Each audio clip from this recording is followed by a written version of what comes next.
Okay. Yeah, oh, that's the wrong one. There we go.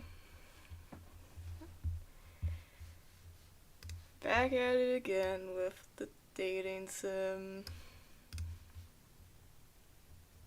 Originally, I wasn't gonna continue this, but okay.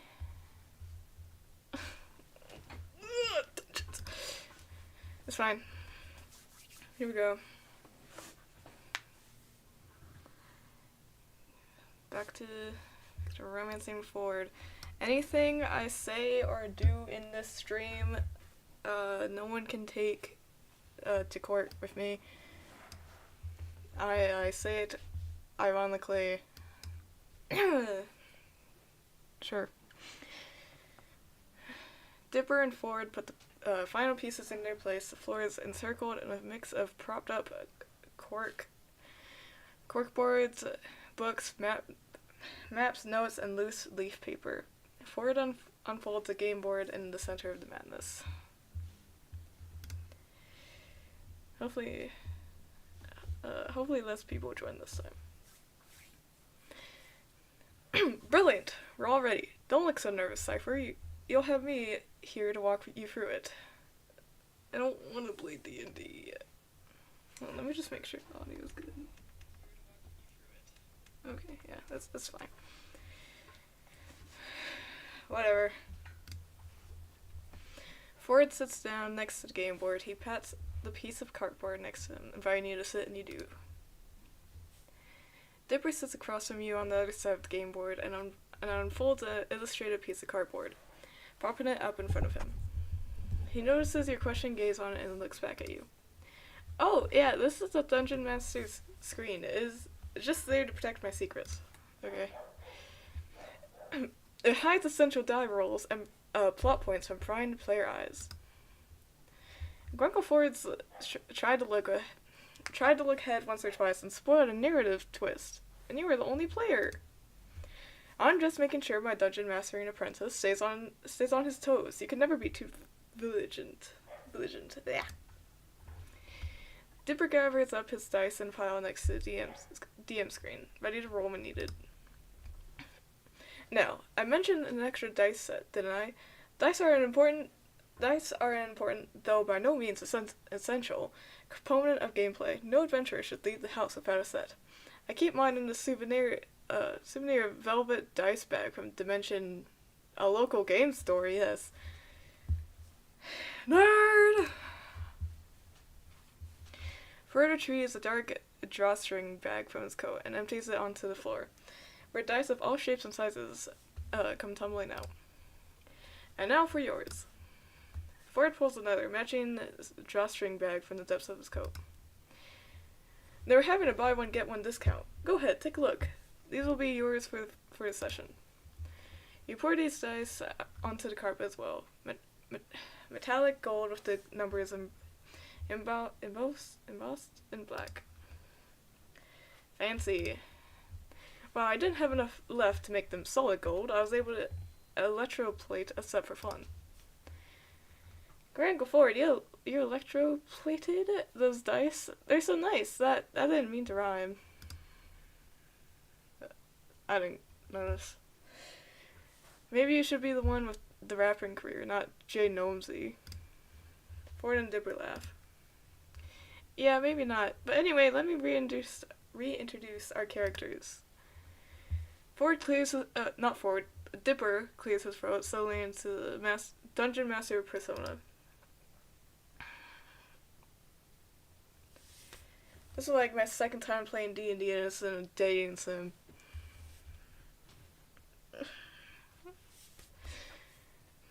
When we last left our hero... Oh my gosh, this is a lot of words. When we last left our heroes, Miv the meddling trap, the great elven wizard Ferdinand, and the halfling fighter Tyros, in a dungeon filled to the brim with puzzles, riddles, that's me, and brain teasers. To reach Miv and end this journey once and for all, they'll have to brave the dungeon's mysteries and escape with their lives intact.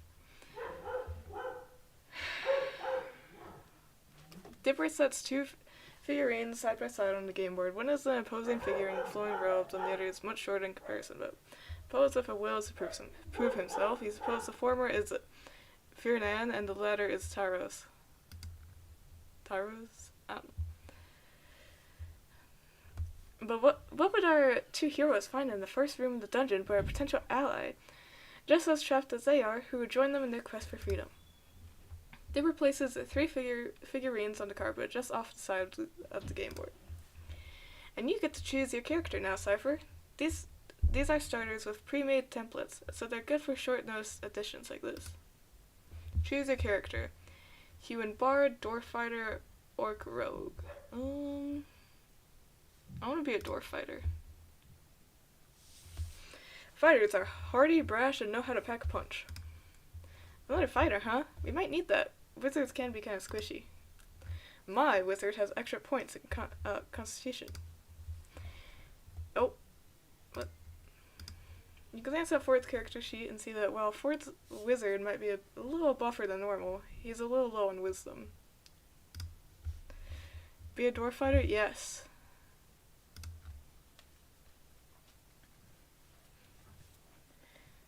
Dipper moves your figurine onto the board besides Virnan and Tyros. Alright, what's their name going to be? Alex, short for Alexandrios.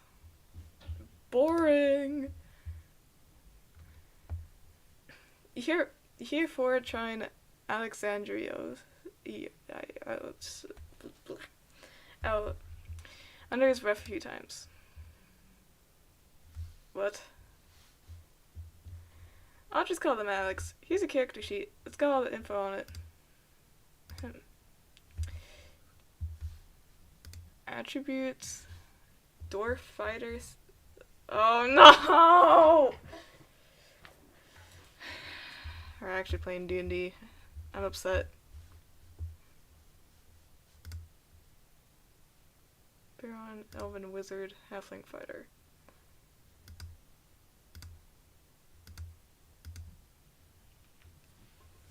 I'm not happy about this.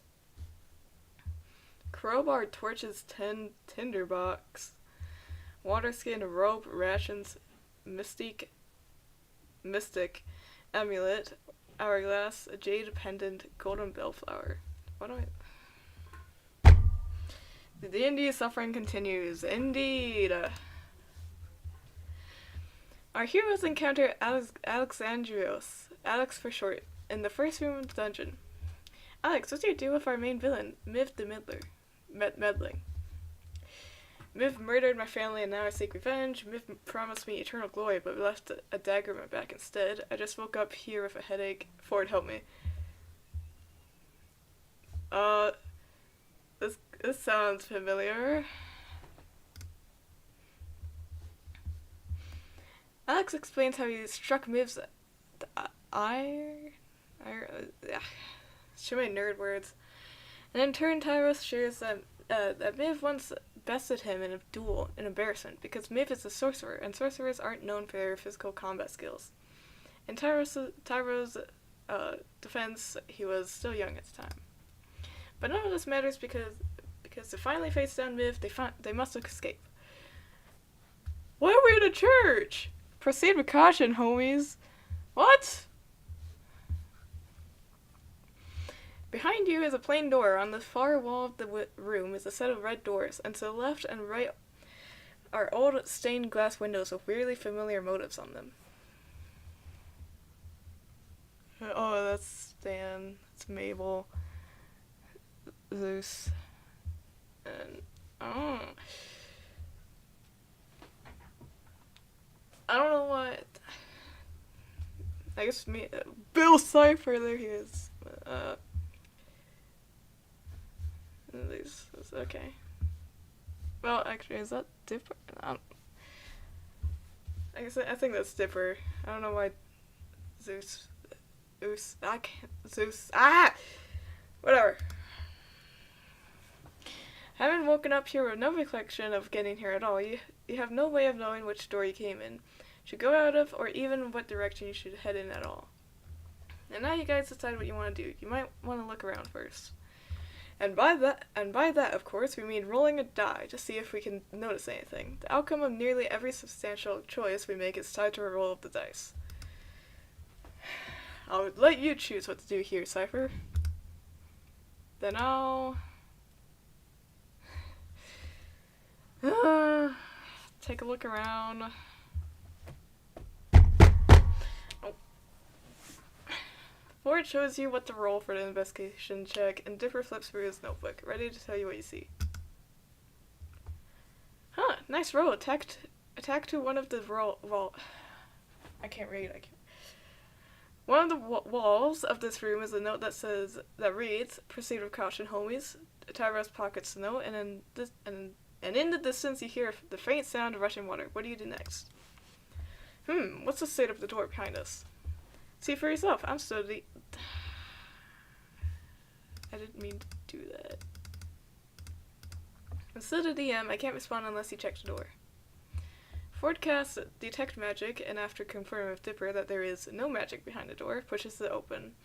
The three of you leave through the door. Nice. As the last of you step through the doorway, it melts, seeping into the wall as if it were never there.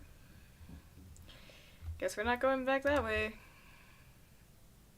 The chandelier overhead ignites, casting the room in a warm orange glow and revealing an impressive door on the far wall. In front of it is a large cloth-covered lump. Take a look around. You roll for investigation, just like earlier. You approach to inspect it. As your footsteps grow nearer, the lump shifts, rising to reveal that it is in fact a goblin. The goblin stands to attention and tries to pretend it was never asleep. Travelers, I noticed thee, and demand you answer these riddles 3.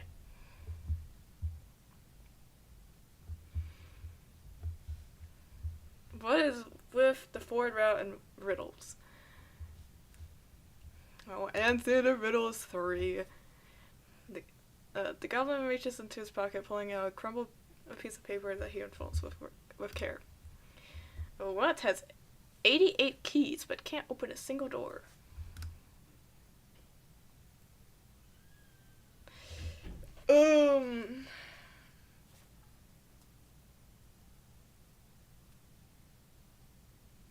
I will answer the riddle.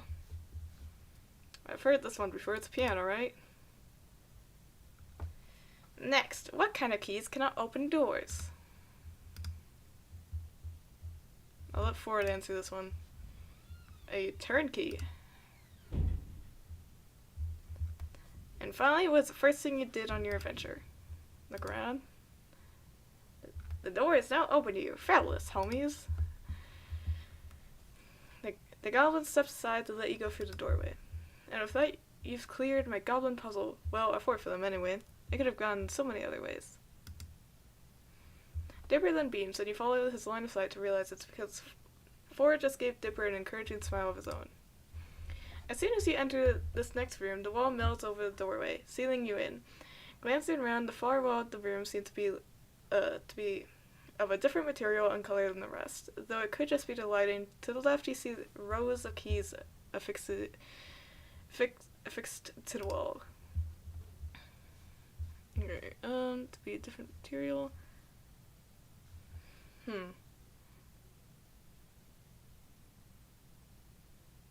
I want to inspect the far wall. You look at it and confirm that it's a different color than the rest. Can I knock on it? You see Dipper give you a small smile, knowing what you're looking for. You knock along the wall and find that one section sounds hollow. As soon as you realize that, the next knock opens the gap in the wall, which reveals itself to be a door.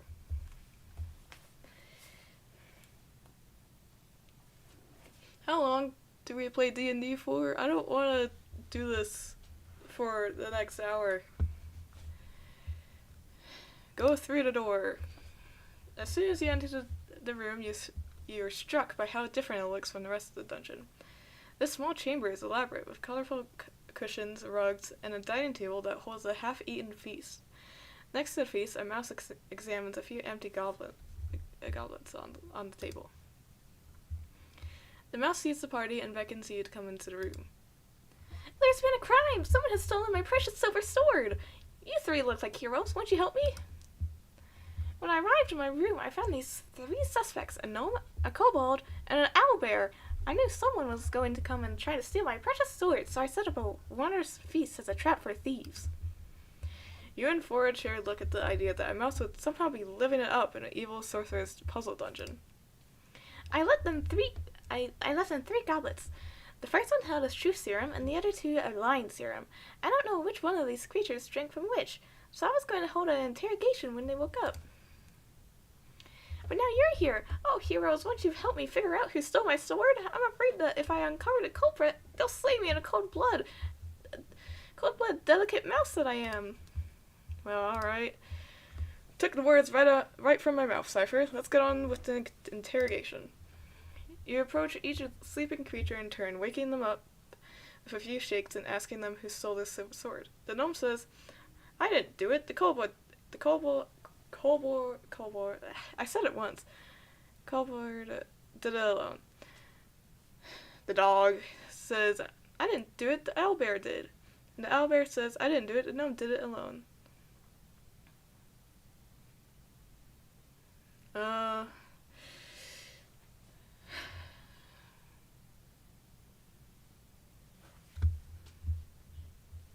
I didn't do it.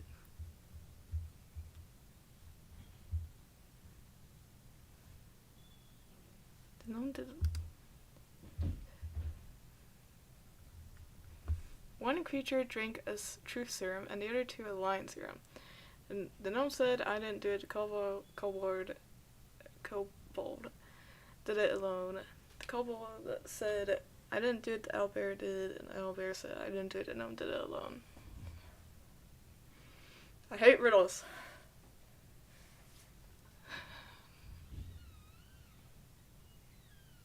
Okay.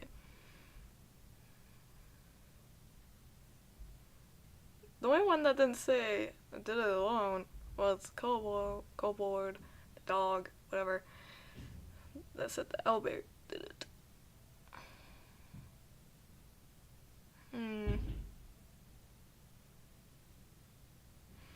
One creature drank a truth serum and the other two a lying serum.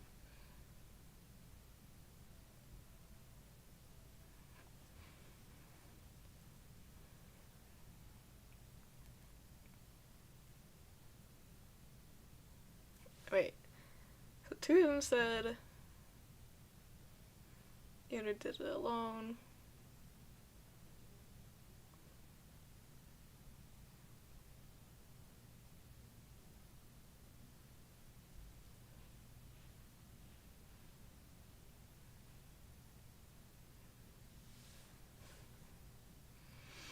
Just gonna save here.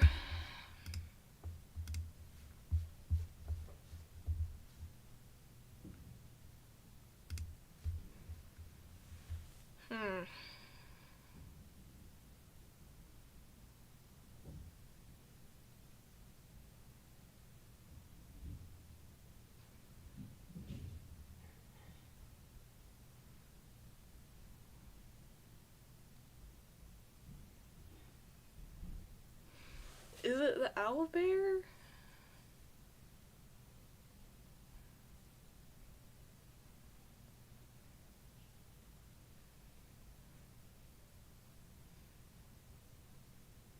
Wait, we're looking for... No. This one is way too confusing. I know! Why is a dating sim making me do riddles when all I want to do is kiss the old man? Jeez! Okay. Other two aligned. No one said I didn't do it. Kobold did it alone.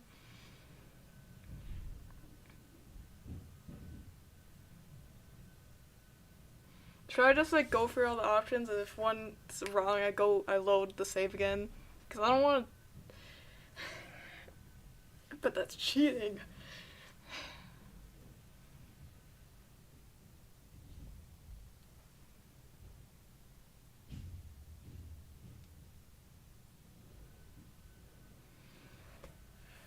Yeah, I'll just say owlbear. If it's wrong, then we go back and then... Not quite. Alright, we go back.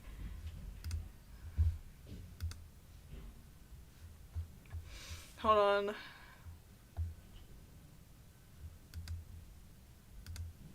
We did it. It wasn't the owlbear.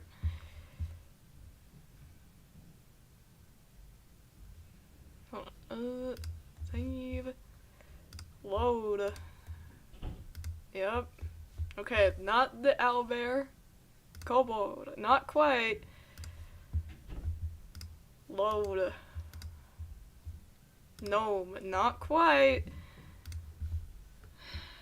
Load. Was it all three of them? No. Not quite. Load.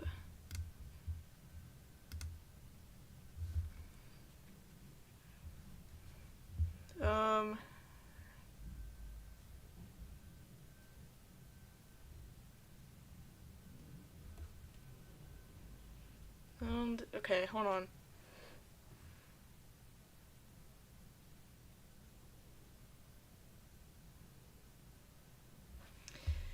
Whatever, not quite.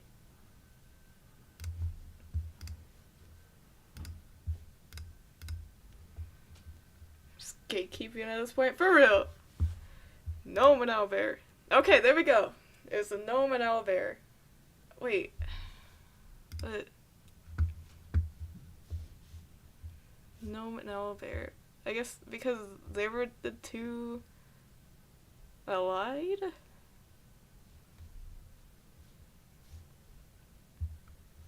I don't know, whatever. The mouse looks dumbfounded at how fast you figured it out. Oh yeah, fast. But soon turns her attention back to the thieves. Nice job! Now cough up the sword, you thieves! Nope. The owlbear digs within their feathers to reveal an ornate, polished silver sword, and the gnome retrieves a matching scabbard from under the hat. The mouse looks down at the returned sword happily, then looks at the party. I realize now that keeping this sword is worth the trouble that it's worth. Here, you have it. I've only ever used it as a conversation starter because all I can cut through is silver. Perhaps with you, it'll finally have some use. The mouse bestows the silver sword upon your party. You move forward, leaving the mouse room behind, and come to another doorway. While Dipper is flipping through his notebook for the next part in the dungeon, Ford nudges you, holding up a hand for a high 6. That was a nice job, Cypher. I'm impressed you got the riddle. Yeah, I did. Is it hot in here, or is it just a side effect of the green glass door and evaporating, or whatever? Your high 6 Ford beaming as Dipper finds the page he needs to continue the game. Ooh la la, Ford. Through the doorway, the air feels damper than before. The sound of rushing water from earlier has only intensified. On the wall to your left, you see a bell. I ring the bell. It may have been a trap, or it may have been the right thing to do, because the floor opens beneath you and the three of you land in a boat. It hovers above the rushing river below, ready to start its trip on command. Dipper takes a folded piece of paper from his notebook and hands it to you and Ford. It reads, next stop upstream, beasts and antechambers, 3 giant strides away. Part 2, yep, part 2. Next stop downstream, the mirror room, 3 giant strides away. Get off the boat at your own risk. I'm guessing we don't go to the beast antechambers. Can I check the river speed? You find that the river flows at 2 giant strides per tip of the hourglass. So when do you want to stop the boat? What? Next stop upstream.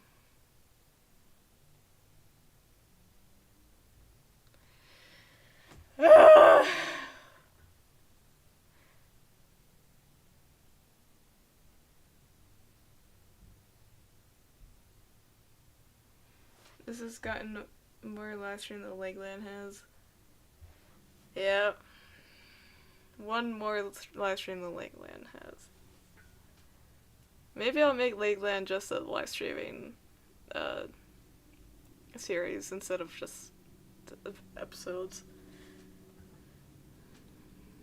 Next up, 3 giant strides away. So there's 2 giant strides per tip of the hourglass. Well, if we do 3 tips of the hourglass, when it's 2, that would bring us like more Legoland, even though it's just live streams, please. Why do you want it so bad? It's just I was barely doing anything on Legoland. What's with the minutes?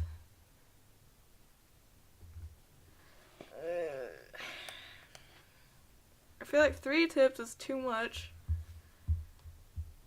So wait. Oh wait, we need to go downstream because then we enter downstream.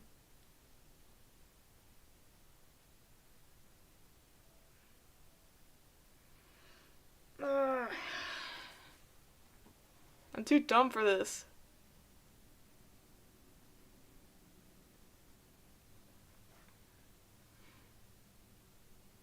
You need to go downstream to the mirror room, which is 3 giant strides away. The river flows at 2 giant strides per tip of the hourglass.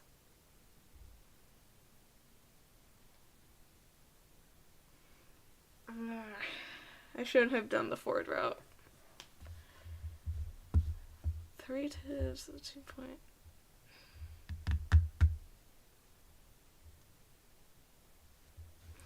We'll save here and then load whatever, because I don't want to think too hard.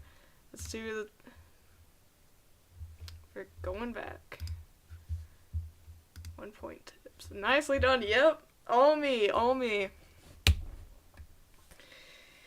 You command the boat to take you 1.5 tips of the hourglass, following the flow of the river. The boat comes to a stop at the entrance to a hallway, and the 3 of you step out onto familiar stone floor. Burning torches line the walls, lighting the hall brightly as you enter. As you walk forward, you notice your steps are visible in the thick layer of dust on the floor. This place smells old. I can't stand this. I don't want to play D&D anymore. I don't want to play. Hey!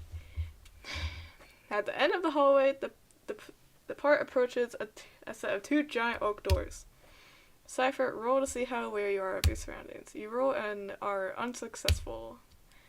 Alex steps on something. A trap panel is set into the floor. You watch it in astonishment as a ghostly skull floats out of it, rising to about eye level just in front of the oak doors.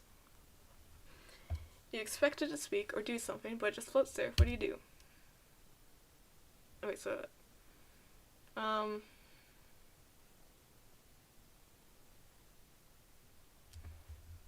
They'll inspect the skull. The skull looks non-human, but you don't know enough to say what species it is. Inspect a door. You don't know much about doors, but you can tell that these ones are giant oak and that there's 2 of them. Open a door. Just as you're about to touch the door, the skull speaks. Knock. The voice is loud and booming, enough to match the red door of the giant oak doors behind it. Vernon knocks on the door. The skull asks, "Who's there?"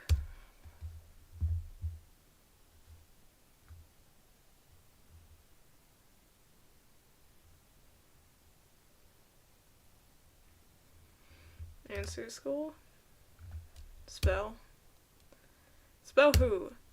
W H O who? Okay. Dipper grins at the classic. That is terrible. Okay, next. The skull demands more joke offerings. Knock knock. Who's there? To. To who? It's to whom? This one gets Dipper to laugh, whether through the sheer smugness in Ford's voice or otherwise. Haha, alright, you both pass. The door opens and Mabel bursts through the doorway. Whoa. I knew it. You always make those voices when you're playing your nerd game. Cypher, you're playing with them too. How's Homework the game? Actually, we're telling knock knock jokes. Mabel gasps. I could be all of you. Get ready for this. Knock knock. Who's there? Clean clothes. Clean clothes who? Yeah, I thought you'd forgotten what clean clothing looks like. Ah ha ha. Mabel, geez, we're in front of a guest right now. Mabel laughs and leaves again, but not before directing you a pair of finger guns. Good luck seducing that hot elf. Dipper calls out after her.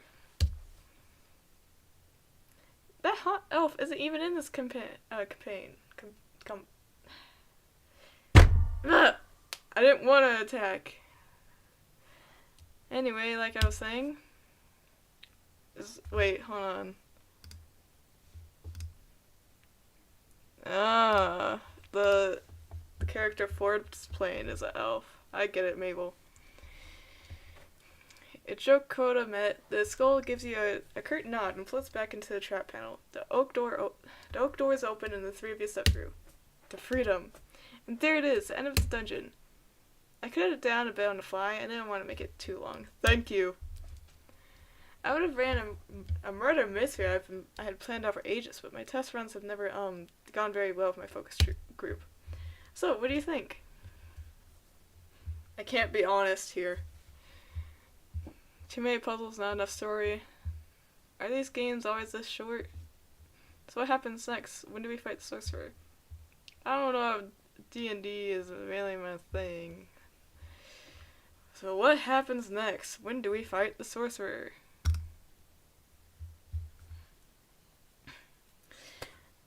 This was actually a transition into the next super plot-centric campaign about infiltrating the sorcerer's tower castle. Dipper shows you a couple pages of his book, which looks to be filled with various dungeon sketches with realistic physics calculations crowded into every spare space.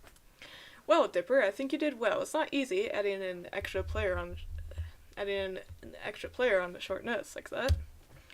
I was writing just in case, not completely, just a few notes. Ford and Dipper launch into a conversation about dungeon mastering as they clean up the D&D setup, returning the game components to their original glossy fantasy box. They're too fast in practice for you to figure out how to help, so you just pick up the dice Ford lent to you and return them to their original velvet bag. Dipper leaves to put the D&D box back upstairs, and it's just you and Ford. Cypher, you did well for a first timer. I'll take you into a dungeon with me. Okay. Ford gives you an embarrassed smile, but you're already smiling at him yourself. I know what he meant. Thanks, Ford. A call comes from the kitchen from what sounds like Stan. Well, I'll talk more, but I'd better see what he needs. Ford moves past you, heading towards the kitchen. You suddenly feel the need to hold on to this moment, like you need to say something. Ford? Yes? Okay. Now he's looking at you again. You don't remember what you're going to say. All you say is, here's a set of dice back. Thanks for letting me use it. Ford chuckles, shaking his head. No, you keep it, in case you decide to join us again next time. See you at dinner, Cypher. Love meter.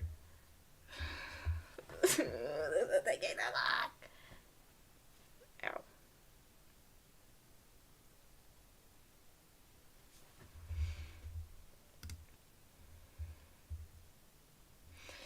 Someone thumps their fist on the storage room door, stirring you from sleep with a jolt and a thud as you fall off the mattress. Scrambling to your feet, you step over to the door and swing it open wide. Cypher, I need your help. It's at that moment that you look down to see Waddles swaddled in her arms, wearing a top hat and a small bow tie. Why is Waddles looking so dapper? He does look pretty dashing, doesn't he? Wait, we're not here to dish out compliments. There's an emergency. A lot of emergency. Mabel stares up at you with wide eyes, her little arms unmoving as Waddle attempts to wriggle free from her grasp. This kid's stronger than she looks. Knowing Mabel, this could mean she has a new crush. From what Dipper has told you, she's still deeply rooted in her boy-crazy phase. Or she desperately wants to wed Waddles to some unsuspecting critter outside.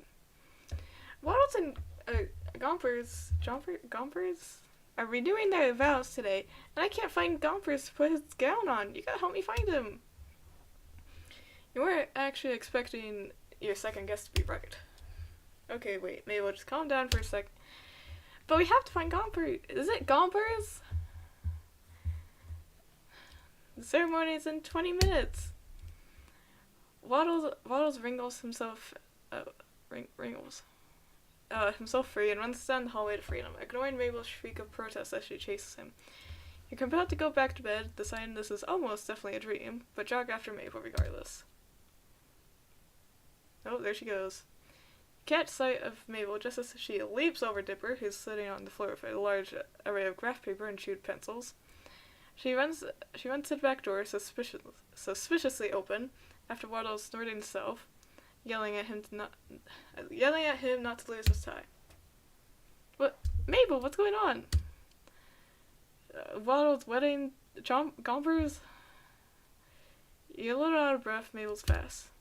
Dipper smacks a hand to his forehead, dragging it down his face dramatically. Of course, she told me they're renewing vows or something. They got married last summer, but she misses the pizzazz of weddings. Dipper looks nonplussed. We can tell he's at least a little invested. Are you gonna help her with whatever that was? I don't even know what's going on. I don't even want to imagine this marriage failing. Yeah. And with that, you run past, and Dipper stutters of surprise, growing fainter as he heads outside. Mabel's already a ways away when you burst into the shack's backyard. Unfortunately, Stan and Ford are nowhere in sight. You're not sure what you think of them, finding you searching for a goat bride, as Mabel calls out to Lord Gompers. Is it Gompers? I don't know if I'm saying it right. Hold on. Gompers.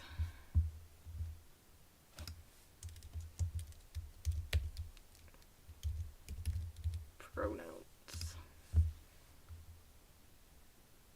How to pronounce Gompers? Gompers.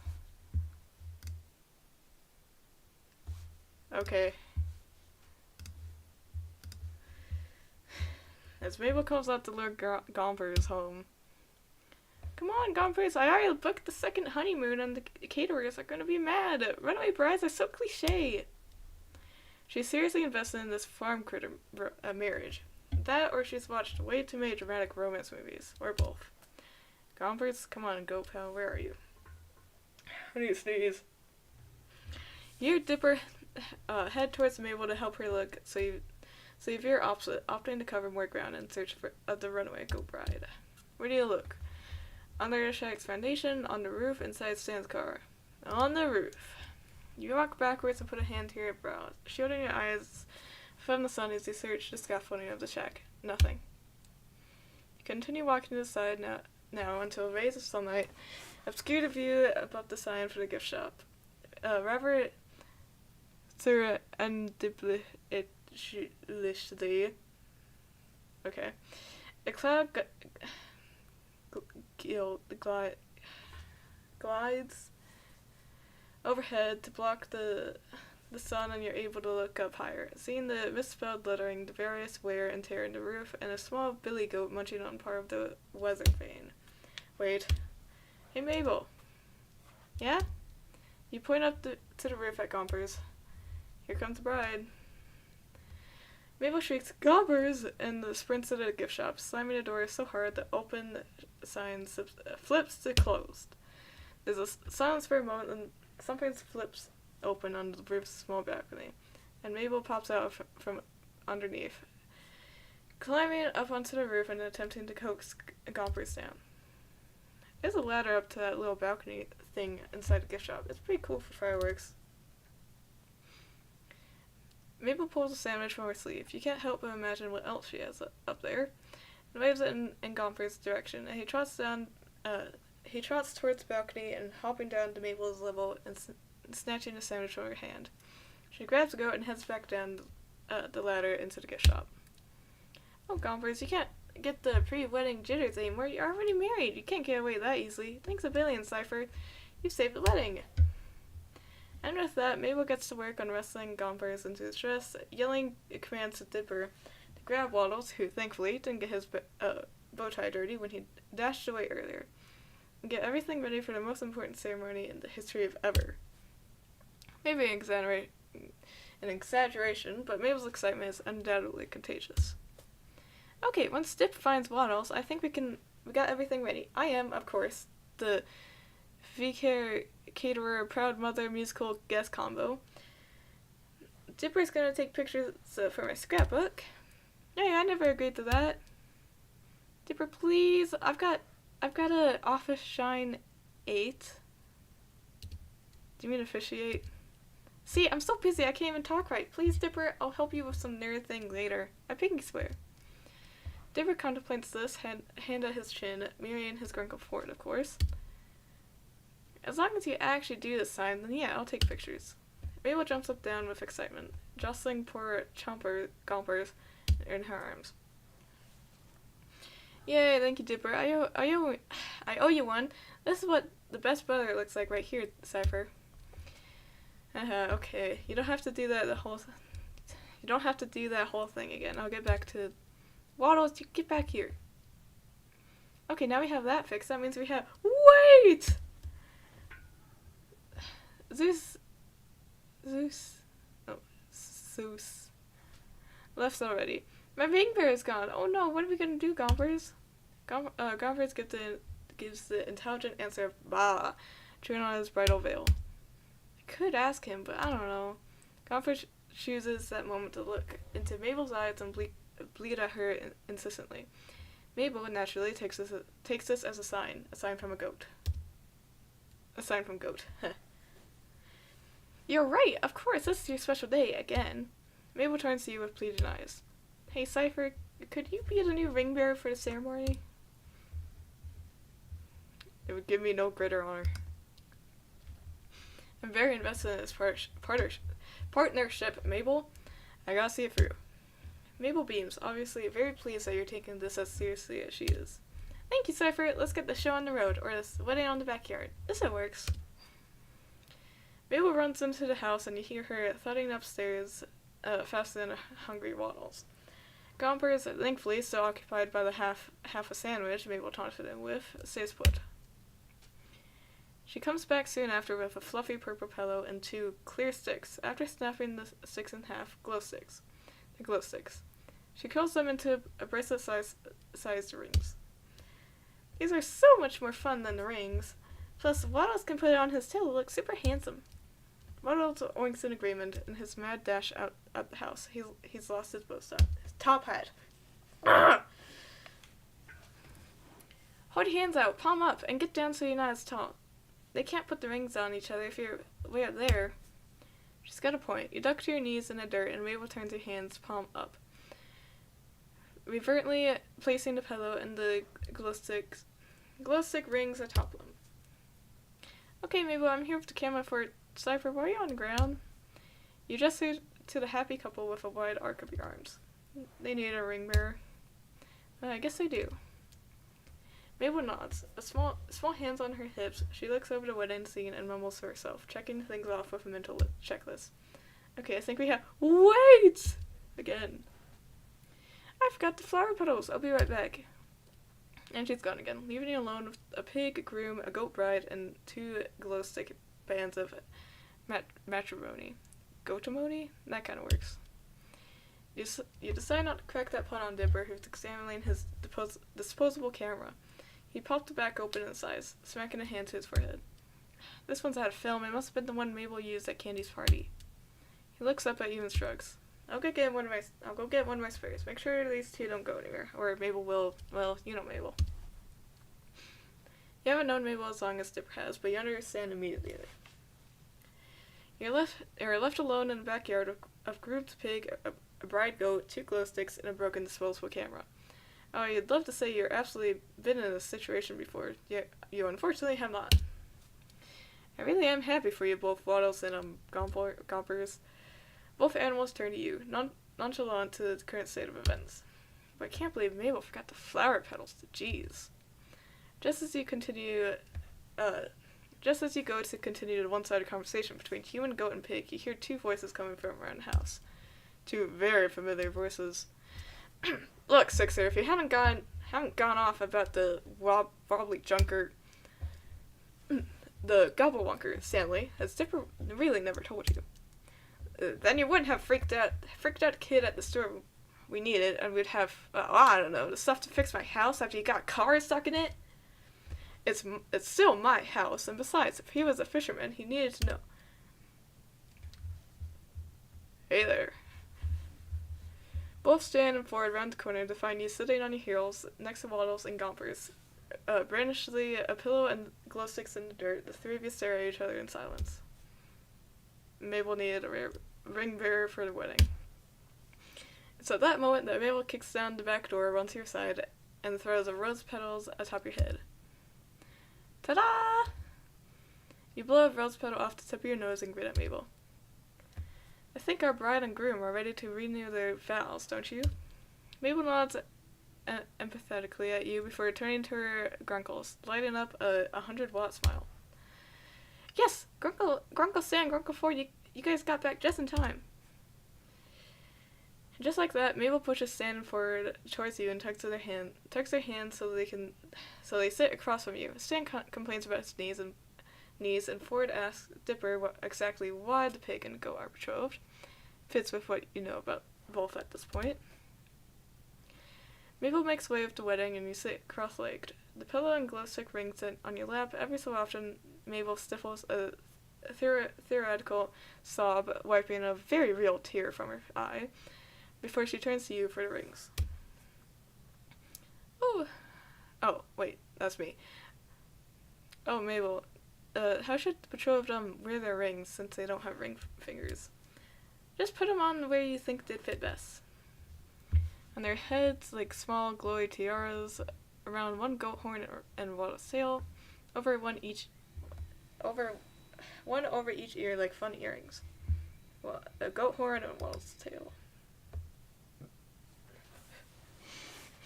You get up and promptly crouch down in front of Waddles and Gompers, playing your ring bearer part very seriously. A glow stick ring goes onto one of Gompers' horns, and you place the other on Waddles' rear, hanging off his cute tail. I now pronounce you husband and husband. Again! You may now kiss the goat. Waddles sniffs at Gompers and snorts. That definitely counts. What is this plot point in a dating sim? What does this have to do with romancing 2 old men? Dipper reappears with a new camera, and Mabel throws more rose petals at him. A few get stuck to his fluffy hat, and he rolls his eyes, but retaliates by taking a very close-up picture, the flash temporarily blinding her. Hey, save the film for the renew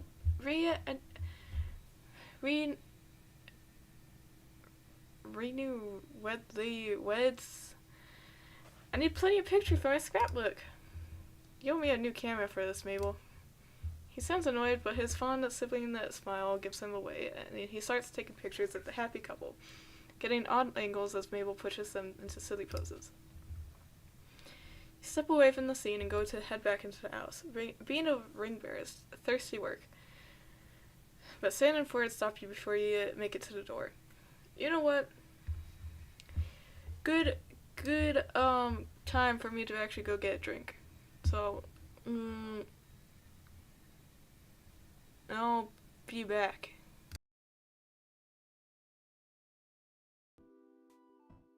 Also, I just realized that you couldn't hear the music at all. It's just been me talking. That's embarrassing.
Ah, okay, I'm back.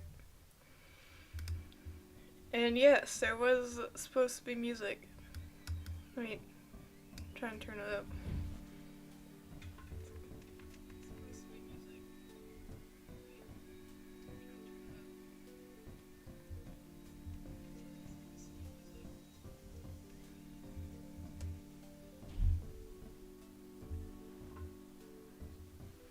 Let me see, maybe I can turn it up more in preferences. Music volume. Alright, is that good? Is that too loud? I mean, right.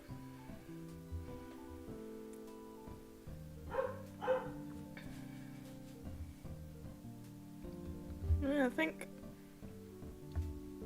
it's good. Maybe turn it down a little bit. Let me check.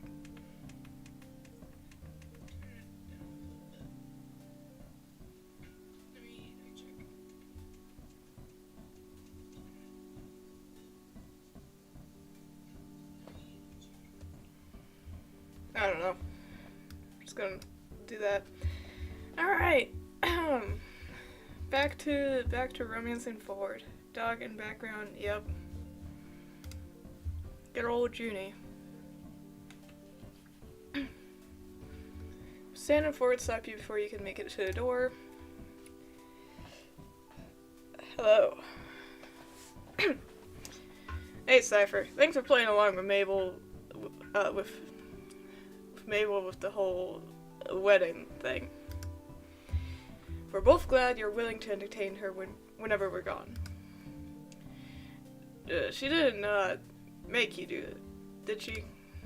No, she didn't. She needed a ring bearer, so I stepped up to help. Standing forward, matching brows at you. I'm very invested in the marriage of a goat and pig, you know. Just fade if you laugh and stand past your shoulder. Ford gives you a warm smile. Well, I'm glad you're as into all that as she is. Thank you for that. Yeah, kid, it's nice of you to be nice to her, you know? Ford takes a step forward on the patio, peering down at you through his cracked glasses. You'd be somewhat intimidated if it wasn't for the fact that he's blushing. Ooh. I like what you see, Ford. Oh, I'm sorry. Send the box. I appreciate that you occupied the kids for Stanley and I while we were out. Both of them seemed to like you being around. You grin at him with a shrug. That's no problem, they're fun to hang out with, even if I'm gonna have some strange photos in Mabel's scrapbook at the end of it. Ford smiles, sweet and almost kind. It's your turn to turn red when he looks at you like that. Ooh la la, ooh, romance. Ah!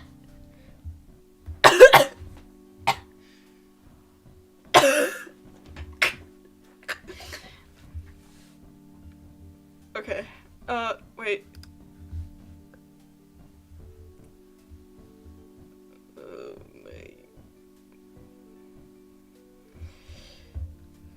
Anything I say in this stream is ironic. I swear, anything I say and do is... You cannot take me to court. I'm doing nothing wrong. Well, if you'll excuse me, I've got things to get back to, yes. Okay.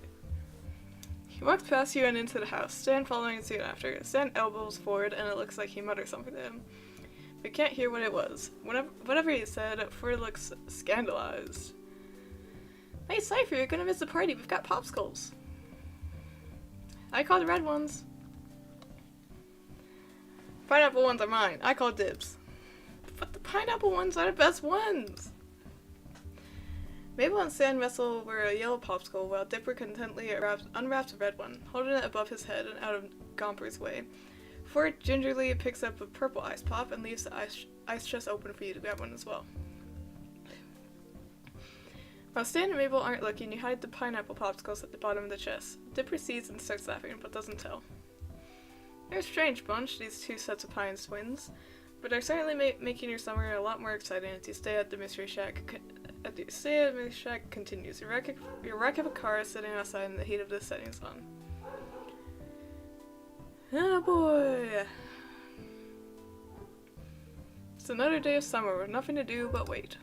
Your schedule is surprisingly clear today. Ford usually has something going on for you to help with, and if not, Stan, Zeus, or the kids do. Who do you want to find? Ford.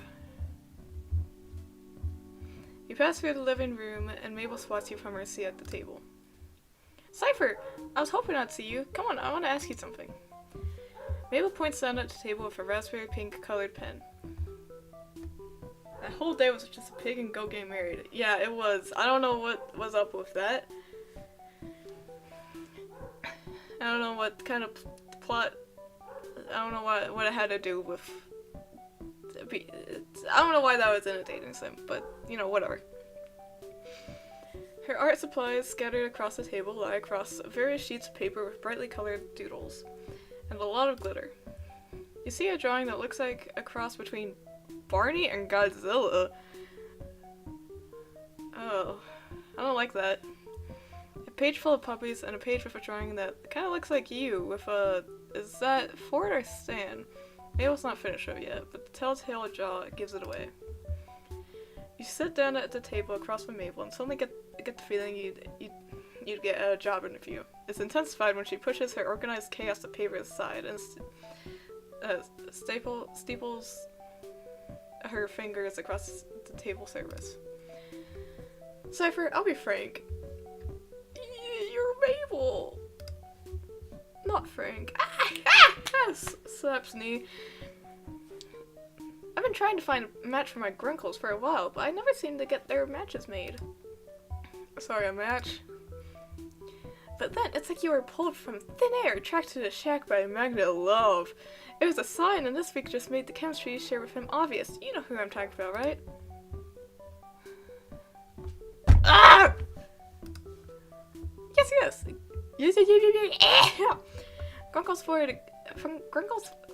Grunkle Ford's great with family, but he's still guarded. You're the first new person I've seen him actually get interested in. Maybe if you get to know him, you'll see that social interactions aren't so hard. And maybe love was on his horizon all along. Love, that's a jump to say the least. And anyway, though you've had the chance to share some quality time with Ford, you still feel like there's a huge part of his story that you're missing. How much do you even know about him anyway? And why do you want to know so much more?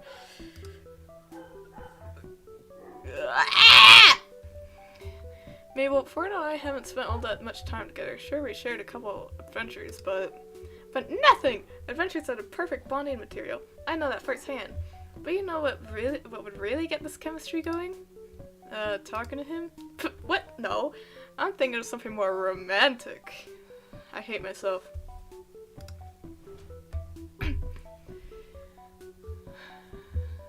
Hold on. There's something in my throat. A frog in my throat.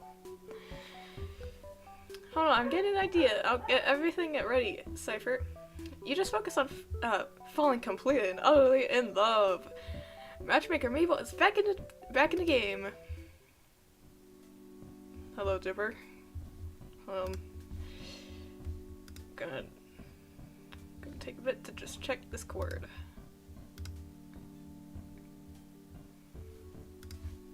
Hopefully, I don't have. It's nearly 8, and I'm still playing this dang dating sim. Alright. Just as you exit to talk with Mabel, you run into Dipper right outside the room, and it doesn't seem like an accident either. His arms are crossed and he's looking at you dubiously. So, I heard about Mabel's plan. I just left the room. Yeah, well, word travels fast, and Mabel sends out a massive update text. His defensive posture softens a bit. Just tell me one thing. I know my grunkles can look after themselves, but can you promise me you won't hurt Grunkle Ford? Trust me. Okay, Cypher, I'm remembering that. A text notification sounds and Dipper checks his phone. Be ready at any time? For your date with Grunkle Ford? Ugh,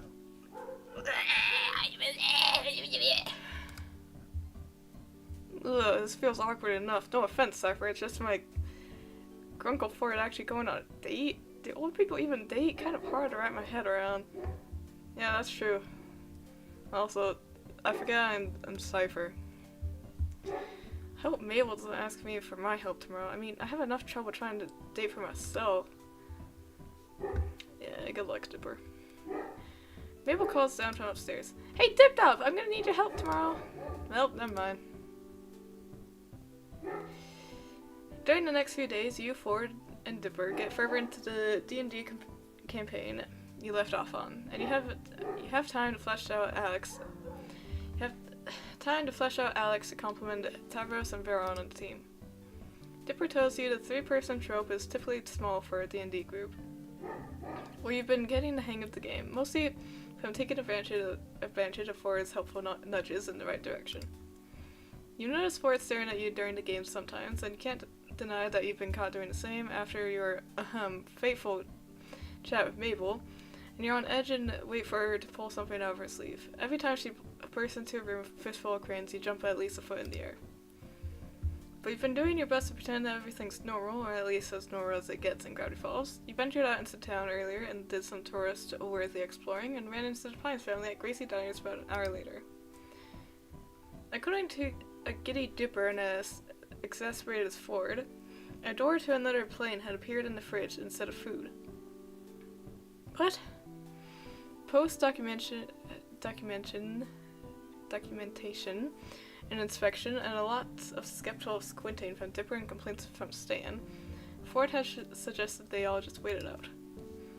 It was gone by the time you got back. You secretly hoped to catch a glimpse, but when you asked Ford about it, he assured you there was nothing special. Wouldn't even have ranked among his top 10, he said, pushing his glasses up on his nose. Nerd! After that series of fridge-related events, the shack fell quiet. Dipper ventured out with his camera equipment off to film something amazing, and Stan's in his office checking in with his sources, whatever that means. That leaves you and Ford, both intently reading on the shack's patio. It's warm and comfortable, yet the overhang shields your eyes from the blinding summer sunlight. You glance over at Ford. He looks calm and collected, same as he's been all week. Conversely, you've been a little nervous around him ever since Mabel's matchmaking interview. It's not that you haven't thought of him in that light before, it's that you never planned on actually trying it out. You can always ask Mabel to call off the matchmaking thing after spending the past couple of days convinced that Mabel is going to spring an unavoidable romantic situation on you at a moment's notice. You'd rather not live with that kind of anxious anticipation. You settle back into your book, a paperback Ford lent you. It's a jargon-heavy sci-fi with an abstract cover you probably would have overlooked on a bookshelf. And you think you're about to see the first glimpse of the plot after a 3-chapter introduction. What? Dude, I'd be asleep. You go to turn the page of your book, but the back door slams open. Mabel explodes onto the porch, armed with oven mitts and an apron. I'm watching this instead of making YouTube videos. Go make YouTube videos.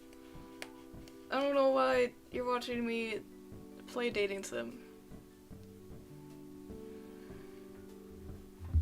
A Grunkle dating sim, to be exact.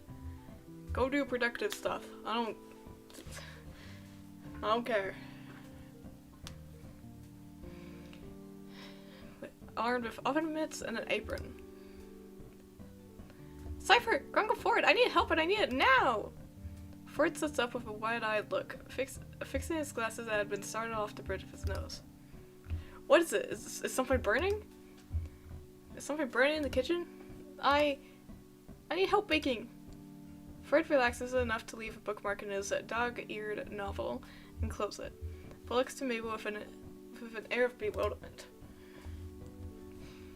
Wait, dog-eared? Does Ford do that stupid thing with books where you, like, fold the corners of the papers? I hate that. Ford, that's a ick, Ford. Just saying. That ruins the beautiful paper of the books. Grenda's throwing a... I can't read that. Party for Marius when he comes to visit, and I volunteered to make cupcakes, and I was like, yeah, I can totally bake a batch of cupcakes. But as it turns out, smoke unfurls in the back doorway, and inevitably followed by a screech of a fire alarm inside. Mabel wrings her mitted hands and winces guiltily. I can't. Mabel rushes back into the house. You and Ford coming close after. You reach the door in time to see Ford, unruffled, drag a chair over to the smoke detector and disable it as easily as flipping the light switch. As for the smoke, he goes straight for the kitchen window and open it, fanning the smoke out of the house. Mabel looks guiltily at you both, attempting to waft the smoke out with her oven mitts. Now that you really look at her, you notice there's flour on her sweater, and the kitchen floor, and the kitchen counter, leading to one lopsided bag of flour surrounded by a similar mess of ingredients. Looks like you could use a hand, Mabel. Why didn't you ask for help much sooner? I'm sorry, Uncle Ford. I just want to make them myself. She wilts under exaggerated despair. If I need these cupcakes, I need your help. She points at Ford. And your help! And Mabel then moves her pointer finger to you. Oh dear. I cannot bake, Mabel. This is going to go terribly. Both of you absolutely need to help me with this. She looks between the two of you with those of Mabel patented puppy dog eyes, and whatever we had left to resist crumbles immediately. You pat her shoulder reassuringly. It's alright, Mabel. Baking is a difficult art, and even professionals have off days, and you glance at the oven that's still leaking lingering smoke. I think adult supervision might be good right now. Mabel nods, looking between you and Ford. Well, it'd be easy peasy with you and Uncle Ford helping me. You look forward, and Ford just looks questioningly to Mabel. Why would you need both of us, Mabel?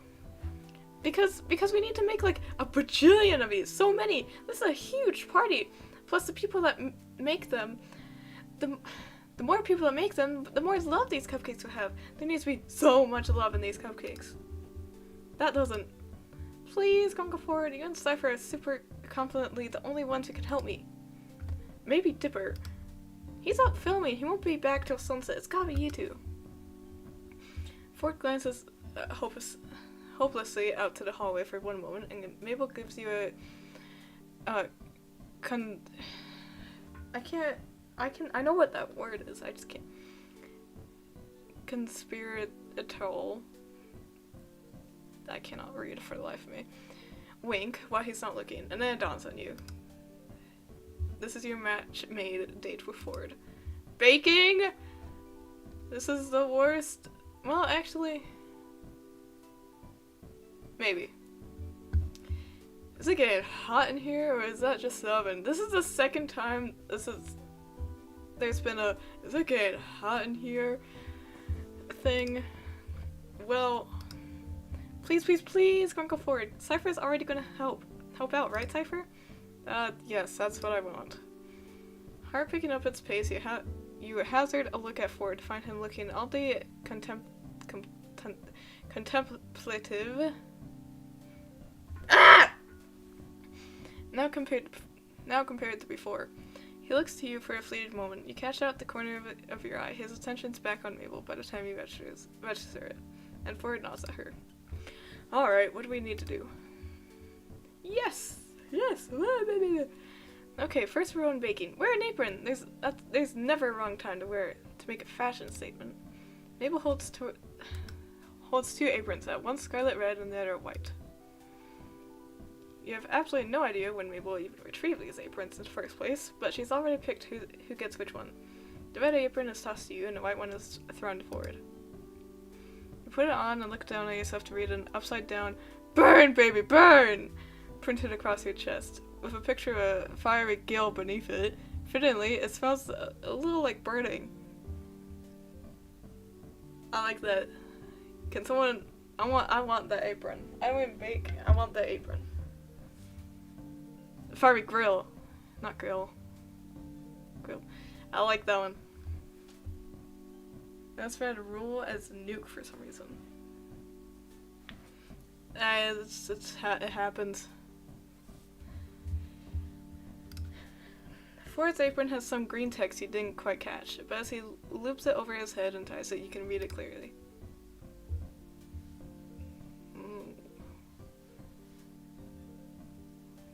Wow. I feel like I need to get some like romantical music playing. Let's see. Hold on. I don't know. I might get copyrighted then. My other oven is a Bunsen. Is that a nerd joke? You stifle a laugh as you read text, now clear over his broad chest. My other oven is a Bunsen. Oh, I get it, like a Bunsen burner. Hey, it suits you. Hey, Ford, are you made of copper and titanium? Hold on.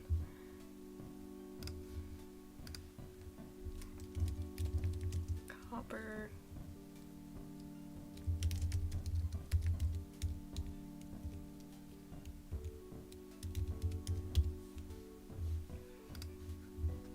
Ah, I get it.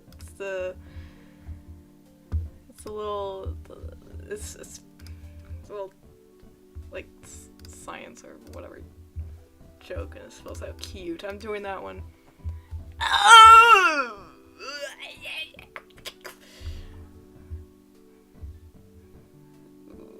Things. It only takes a second for Ford to flush pink with understanding, fiddling with the hem of his apron. Okay, Mabel, what's our next step? The second rule in baking is to know your recipe. It's got everything, the ingredients, the instructions, the temperature. Ford looks to the counter and picks up a piece of paper. You guess it's the recipe. Judging by the frilly-looking photo of a three-tiered cake on the back, he scans over the ingredients focus. And the third rule in baking is to forget your recipe. That's only if rule 2 doesn't work out. How are we looking, Grunkle Ford?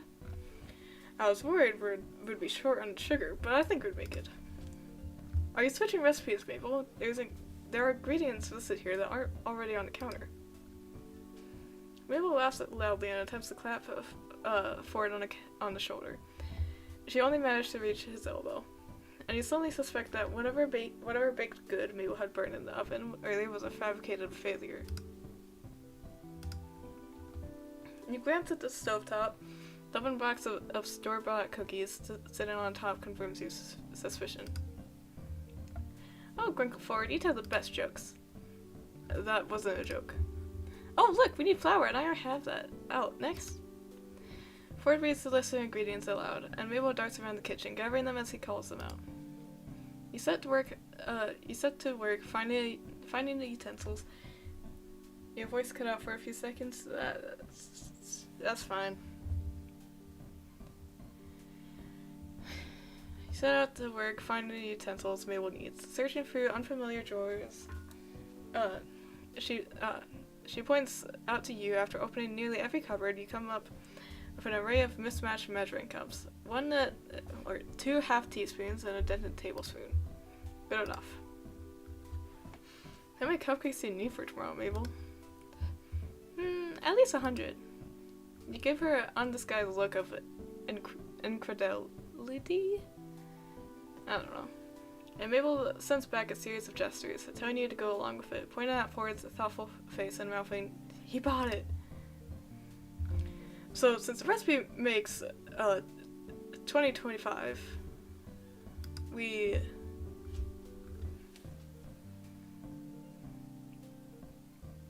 Okay. 20, 40, 60, 80, 5. Quadruple. Hold on. What is. Hold on. Quad. It's 5. We need to. Wait, is it? Yeah. 20. 40, 60, 80, 100.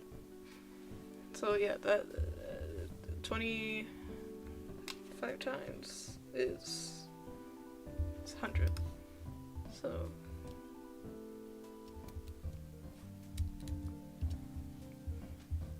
and 4 times, no, we need quintuple. Let me just save to make sure because it'd be embarrassing. Exactly what I was thinking. If we play our cards right, we could get an exact 120, making a full use of the cupcake pan each time. You're bewildered that Ford doesn't question the quantity. Instead, he's starting to factor in how many acceptable cupcake pans he can find in the cupboards. Rumbling as he searches for the clangs and dull thuds of other bigware. Oof, when is the last time Stanley? Ah, there they are. Looks like we have one that's rusted and one that hasn't. So I forget the pan that's already in the oven. If we can manage to clean it. No, definitely uncleanable. It's totally burnt. Better everywhere. Cypher, can you...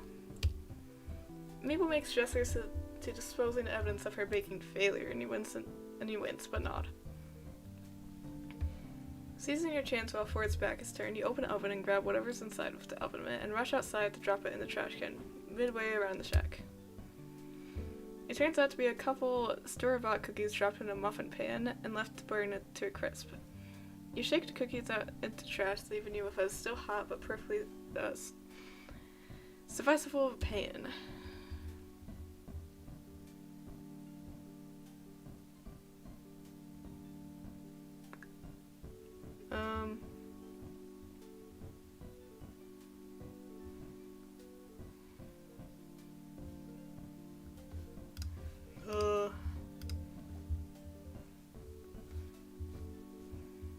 Whipping up some romance. It's kind of funny.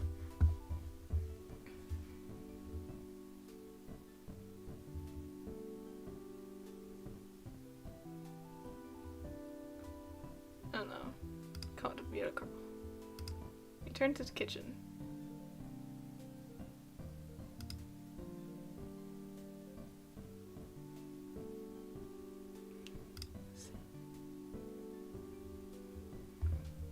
Yes, how fortunate. Mabel gives Ford a winning smile, which must be enough because Ford lights up with a smile soon after, shaking his head fondly. You see that Ford has brought up a mixing bowl out while you were gone, and wiped away most of the excess flour from the counter. He settles back into the role of recipe reader and now let you back.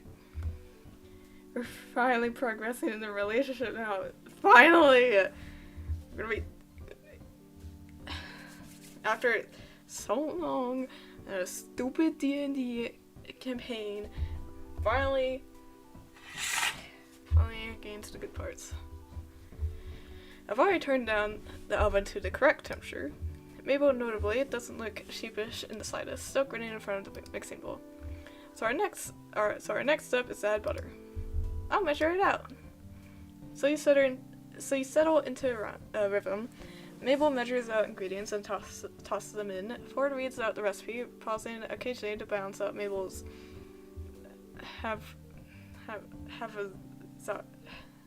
haphazard method of throwing ingredients into a bowl, and you mix everything into a suitable batter. 2 ingredients later, you notice that Ford rolled his sleeves up to his elbows as he works. You could get used to the sight of him like this. Oh, la la. If only the sprite changed. You don't notice Ford returning your stare until he clears his throat. Apparently, your oogling lasted just a moment too long. Cypher? Yeah. I just added the first cup of flour. You can stir it in now. Oh, right. Ford adds another cup as you stir the ingredients together, trying to ignore how red your face feels. Ah, look at you two, working so well together. It's like you don't even need me to be perfect. You know she's talking about the matchmaking, but Ford doesn't take it that way. That's not entirely accurate. You're an essential member of our baking trio. After all, who else is creative enough to come up with a unifying theme for all these cupcakes? You're right, I hadn't even thought about that. Thought about that yet. Mabel, standing on a chair next to Ford to reach the counter, hops up and sits at the edge of the counter. Lovey-dovey or lovey-dovey? Yeah, I can't decide. While Mabel works it out with her creative genius, Ford scoops out the last cup of flour, going to wipe the excess back into the bag with his finger. Wait, I have the perfect idea! She lifts her arm and shrimp, and promptly sends Ford's heaped cup of flour flying. Uh-oh. Ford fumbles to catch it, but ultimately fails, and the cup, along with the bag, fall into the mixing bowl, sending a mushroom of cloud of flour into your faces. Ew! Oh! Oh, I was blinded. Okay. Flour cakes Ford's glasses along with his nose, cheeks, and forehead, and the front of his hair to the point where the color is indistinguishable from his usual streak of gray. But that's giving, man. Mabel, thankfully sitting to the side at her perch on the counter, only got half covered in the explosion of flour, even though she's already got various sports of flour all over her sweater. Oops. It's okay, Mabel. Here, take this and dust the flour off. Mabel attempts to brush flour off her sweater as Ford takes off his glasses, blowing puffs of white from the lenses and wiping them clean from the hem of his turtleneck. He managed to clean most of the flour off his skin, but he missed a spot.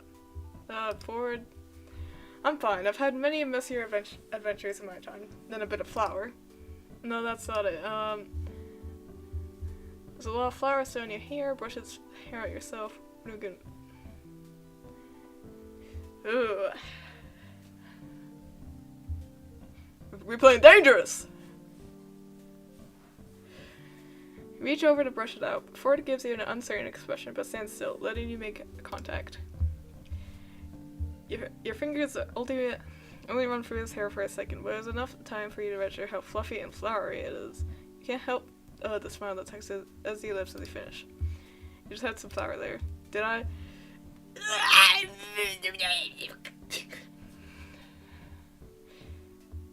We played it risky, and we've won. World-class gambler. Mabel has stopped dusting herself off and is now looking between you and Ford with such anticipation that you're getting self-conscious under her attention. Ford seems to notice too, because he takes an unnecessary step back and awkwardly clears his throat. Oh my gosh. Right. Flour mistake. Let's fix it. The three of you take a moment to stare at the disaster zone on the counter. Looks like the only thing we can do now is guess how much flour was added and scale the amounts of the rest of the ingredients to match it. I was going to start over. Well, that's a brilliant idea, Cypher. Let's do it. Mabel, do you have another bowl for this operation? Good thing I found this mega big bowl for mixing. Mabel presents a vessel more akin to a tub than a mixing bowl. It's clean though, and Ford transfers the batter over. Good call, Mabel. Are you secretly a psychic? Nope, it's just a little thing I like to call the power of Mabel. She does exaggerated jazz hands, shaking more flour off in the process. The three of you laugh before beginning the post-flour mission. Due to the mishap, you now need 4 times the other ingredients to match the flour that got dumped into the bowl. An inconvenience, but not impossible. As you measure out more sugar, you spot Ford adding to the bowl by cracking 2 eggs at a time in each hand. Show off. The kitchen is quiet during the bustle of measuring, adding, and remixing, but after a couple of minutes, Mabel sighs. What's up, Mabel? I don't know, Cypher. It feels silly to talk about. Nothing is too silly. Well, that's a broad statement. But the point is, we're willing to listen. Well, Brenda and Marius are throwing this party on Marius's yacht, right? You have no idea who either of those people are, but play along for Mabel's sake. Yeah? They're really getting into that romance zone. Brenda even told me they kissed! Gasp. Ford only gives this a mild acknowledgement, so you have to amp up the reaction zone. They did not. They did so! Can you believe that? I seriously cannot believe that. Ford looks lost as he continues to mix batter together. And I'm really happy for you, Grenda. I am, but sometimes I feel a little jealous. Grenda's like one of my best friends. I don't get why I can't just be happy for her without feeling this way. Everyone feels like that sometimes. All you can do is try your best to stay positive for her, even if you're feeling a little bitter inside. Just know that eventually this feeling will pass. Really, everyone gets this way, even with friends. It doesn't mean you're a bad friend or anything. Thanks, Cypher. Anyway, if this is about the romance, Mabel, you're only a teenager. You might feel like you're watching your friends get married and settle down so quickly, but that doesn't start happening until you get to 25. You're a wonderful girl. You're smart, pretty, and you can probably make a mean batch of cupcakes. I know that whoever you end up loving will be lucky to have you, and that perfect relationship will come your way in time. Wow, how wholesome. Wholesome 100. Mabel seems to brighten, and she smiles at you gratefully. Then she looks thoughtful. Getting married. I wonder when someone I know would get married. She's non-specific, but Ford pointedly coughs into his fist. Wait, we need to make these cupcakes extra special before we can bake them. I thought they already were. Weren't we going to split this into 3 parts, add food coloring, and marble them in? No. That's just special. I'm thinking extra special. I'm thinking explosion rocks. You mean that tiny candy that makes your mouth all tingly? Exactly. I'm gonna go grab my supply. Mabel dashes out to get the candy, leaving you and Ford alone in the kitchen.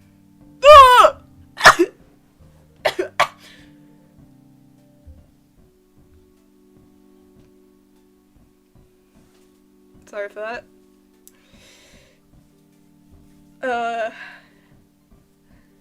My bad, guys. Normally you'd expect the atmosphere to turn awkward, but you find yourself anticipating something. Instead, you give Ford a smile. Oh my gosh. Good job calculating how much we need to sell each cupcakes. Ford laughs, leaning it back against the counter. Oh my... Stay in the box. Stay in the box. Oh my gosh. This game's doing something. Oh, I just eyeballed it and adjusted based on the batter's apparent whatever, nerd. No calculation involved. Oh, stay in the box. And well, I couldn't let all our hard work go to waste after you suggested salvaging it. What? Whoops, my bad. I don't get it. You wanted to start over? Well... Oh, I thought you guys would be putting bombs in the cupcakes. That would be funny, but I think that would also maybe murder people.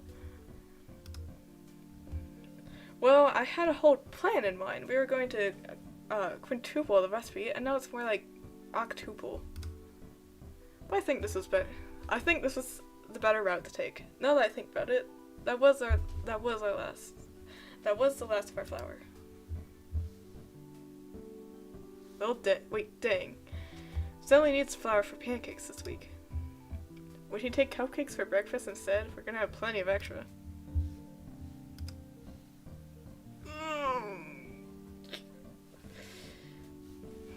Knowing him, I think the probability is very high.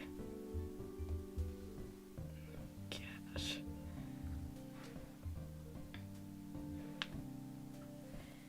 Pie-shaped bombs. Yeah. You're about to say something else, leaning in to continue the conversation. When Mabel re-enters the room, she's carrying a cardboard box stuffed to the brim with bright packets of explosion rocks. I'm back. Alright, let's add these puppies in and make some cupcake magic. You and Ford start helping Mabel decant the explosion rocks into the batter. Ford glances at you as he shakes the last packet into the bowl. Both of you know that the consumers of these cupcakes would get an unpleasant surprise from them exploding in their mouth. Especially since it's a multicolored candy, it makes the batter look like an unassumingly funfetti cupcakes. Then it's time to split the batter and marble them in the pan. The 3 colors Mabel chose are a deep purple, blue, and pink, which she says ties in perfectly with her theme. Deep purple, blue, and pink. Those are some pretty colors. Also, the bi flag! Well, not deep purple, but yeah. So you're gonna tell us what the theme is yet? No, let's get these in the oven. Ford picks up both pans and sticks them in the oven to bake. There's still plenty of batter in the mixing bowl. You've barely skimmed the surface with the first batch. You and Ford share another look. Alright, it's time for the best part, frosting! I love frosting. What kind do we have? It's not what kind do we have, it's what kind are we making? Maybe presents another recipe card. Oh jeez. Yep, that.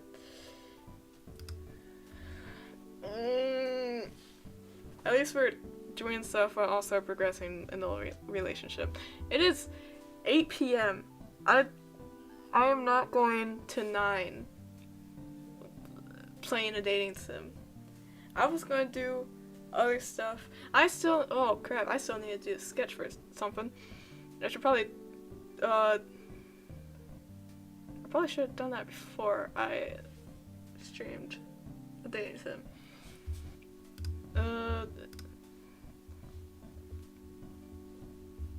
He's...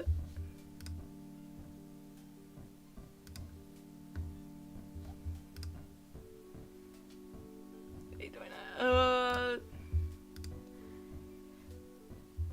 You know what, I'm probably just gonna have to stay up really late tonight, but it's okay. As I do every day. Let's just try and finish this dating sim before 9! Thankfully, the frosting is far easier to make than the batter. By the time you and Mabel separate the sugary result into a few different bowls for coloring, the first batch of cupcakes came out of the oven 10 minutes ago and have cooled down on the counter.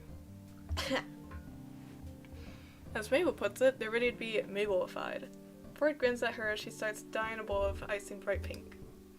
Decorating the cupcake is by far the most fun part of the afternoon. The three of you sit around the kitchen table. Mabel purposely sits you and Ford next to each other while she takes the remaining spot. And you use different frosting tips to make designs on all of the cupcakes. Mabel had finally revealed her theme to be outer space because space is full of romance. And this way I can say their compatibility is out of this world. So the three of you cover marble cupcakes in galaxy-worthy combinations of colored frosting. Ford, to put it simply, is delighted by the theme.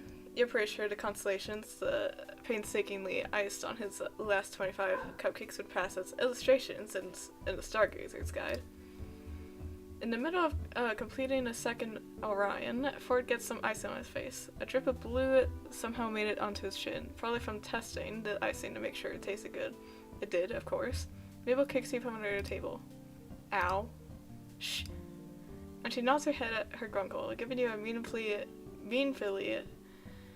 look that Ford completely misses. He wipes most of it off, but there's now a streak of blue at his cheek, so you... Ooh.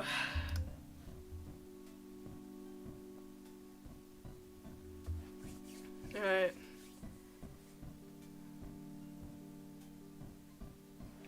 Wiped off for him. Let's go! Alright. Mabel watches you both expectantly, but you aren't sure you have the guts to do what she really wants to have happen. And besides, you're not sure if Ford's ready for that. You opt for plan B instead. Here, I'll get it.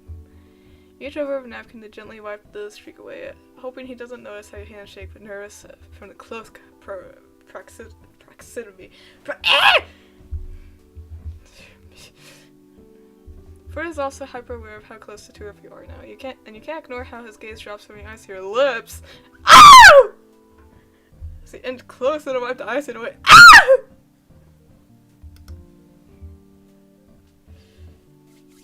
Okay. Save the box. There, I got it. First cheeks almost match the sweater.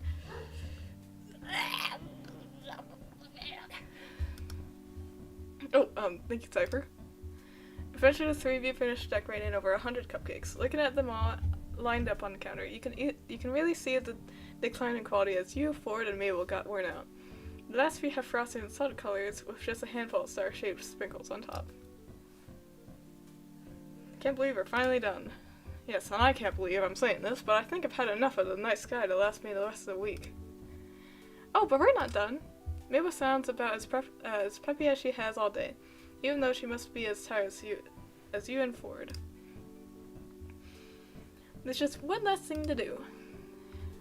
Clean up, because we have a huge mess here. No, Grunkle Ford, more important than that. We're urgent, we're desperately needed. Ford looks perplexed.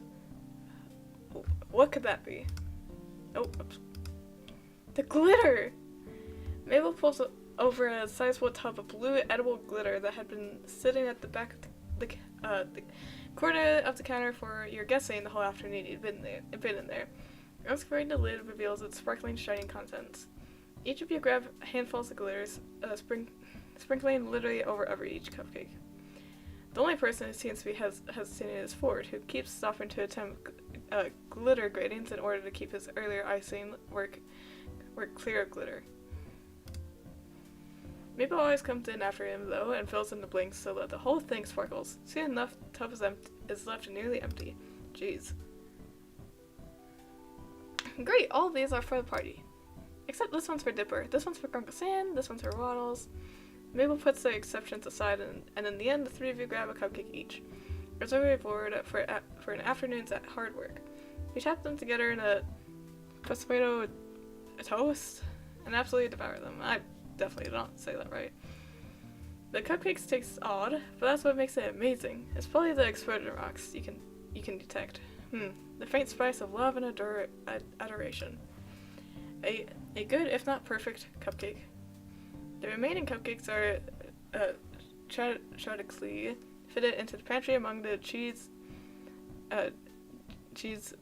boodles, and various other snack foods ready to be brought to the party tomorrow afternoon. Mabel stretches and yawns dramatically before grabbing a plate of cupcakes that had been set aside. Yeah, my throat's dying. Well, I better get these over to the boys. You know how Grunkle Sand gets when he smells something cooking and doesn't get a taste. You're not quite sure you do, but Ford nods knowingly, so it must be true. Anyway, I'll leave you two lovebirds alone. Thanks for the help, and you're welcome for my help. Ford, Mabel sends a wink and a finger gun as she leaves. Your heart freezes in your chest as Ford looks at Mabel's exit with an unreadable look, then faces at you. You see, I know what's going on. This isn't the first time Mabel's tried to find my match. You can't find the words to express your mixture of relief and confusion, Ford explains. I suppose she's at the age where kids are thinking about romance and dating. Stanley and I are just two of her recent subjects of these compatibility experiments. Last time, Mabel reached out to Romando to set me up with a merman. She didn't tell me what situation it was, so I unknowingly grilled him with enough scientific queries about mer people to send him back under one with a grumpy burble. What? Like, actually grilled him, or just, like, rambled to him about science stuff? I don't know. Ford gives you a small, genuine smile. But I can't say that it's all been bad. After all, I haven't managed to repeat that kind of mistake yet here.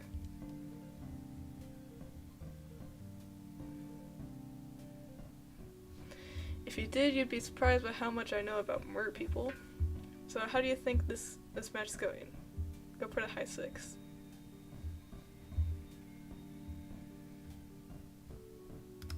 Yeah. He gives you an amused chuckle. You both look around the disaster scene of a kitchen. I was about to say chicken. But, since Mabel conveniently had other things to do, she left you and Ford with the task of cleaning everything. Ford rolls his sleeves up and adjusts his glasses. Come on, let's get this kitchen cleaned up. Oh my gosh. Please tell me we're nearly done. Obviously, well, it kind of looks like we're not nearly done, but maybe I'm just doing, like, bad options, and that's why the love meter is so low. And we're actually... You don't think you've been more nervous in your life? Why? Mabel came with you yesterday when you went shopping for extra clothes, since Stan's mechanical skills left your car still being worked on, and you realized you needed more clothes than you'd packed. However, she managed to sneak in a relatively fancy set of clothes to your pile of summer-appropriate clothing, and she flourishes them in your direction with a wide, brace-faced grin. Ta-da! For tonight! You stare at the fancy outfit like it's going to jump out of Mabel's hands and attack you. Mabel, are you sure Ford agreed to this? Of course he did. I asked him and everything. He dropped whatever he was working on instantly.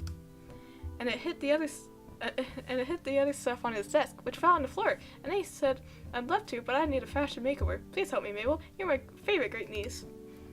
Okay, so he actually said something else, but he said yes at the end of it. Now come on, I have to put the finishing touches on this perfect date. Get dressed, then come to the living room. She shoves the clothes at you and leaves you in the room to get yourself ready. What do? Oh no, I'm gonna throw up. What do I do? I'm so nervous. Oh no. You put on the outfit Mabel picked out for you and head to the living room, where Dipper promptly guards the way into the kitchen with his noodle arms. Mabel wants me to keep you in here until Great Uncle Ford is ready. Oh, okay then, I'll stay here. Take a seat in Stan's recliner, trying to look relaxed and composed, but your shaking hands give you away to Dipper, who's reading in front of the door. You look nice. I know Mabel picked it. I kinda helped, but it's nice. He's trying to distract you. Sweet kid. You smile at him. He smiles back before returning to his book, A Field Guide to Bigfoot. Cypher, you can come in now. You jolt to your feet, heart in your throat. What do? I'm not asking Dipper for advice. Here goes nothing. Dipper stands up and awkwardly passes your hand. Just be yourself, Cypher. Great Uncle Ford likes you. I can tell. Trust me. I'm irresistible. He gently shoves you towards the kitchen door. It looms in front of you menacingly. Now go get him, Tiger. Was that weird to say? Good luck out there. Dating my great uncle. Gross. Anyway. Okay. With surprising strength, Dipper pushes you through the door as Mabel opens it. And you stumble into the kitchen and look up, and... oh gosh.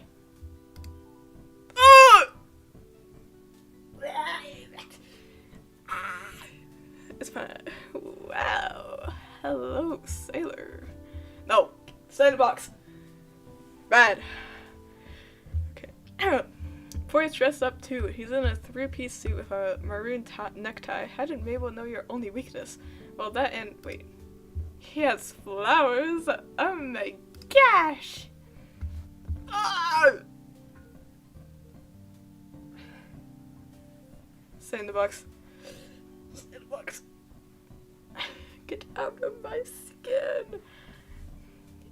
You make eye contact after examining one another, and you feel your face flush as red as his. Mabel beams, clapping her little hands together.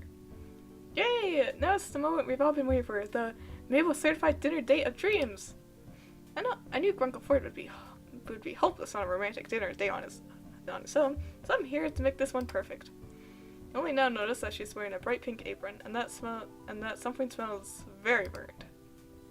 Mabel. Dipper pushes you further into the kitchen, and Mabel shoves Ford forward, and the two of you stumble, almost into colliding with one another. Ford straightens up and clears his throat. His face is as red as his tie. Ah! Oh, wait. Well, these are for you, Cypher. You take a closer look at the bouquet and discover that a third of the bouquet are real flowers. They look to have been picked from outside the shack. Another third are pipe cleaner flowers, glittery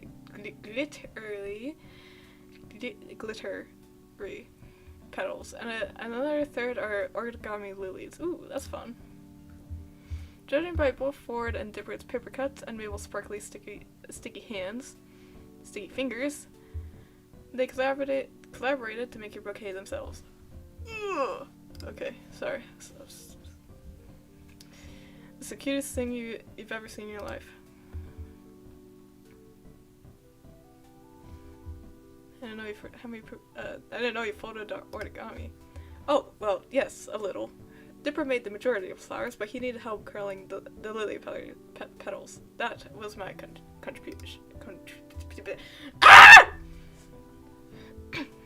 Going forward, you did way more than that. You picked a colored paper that the lilies were going to be too.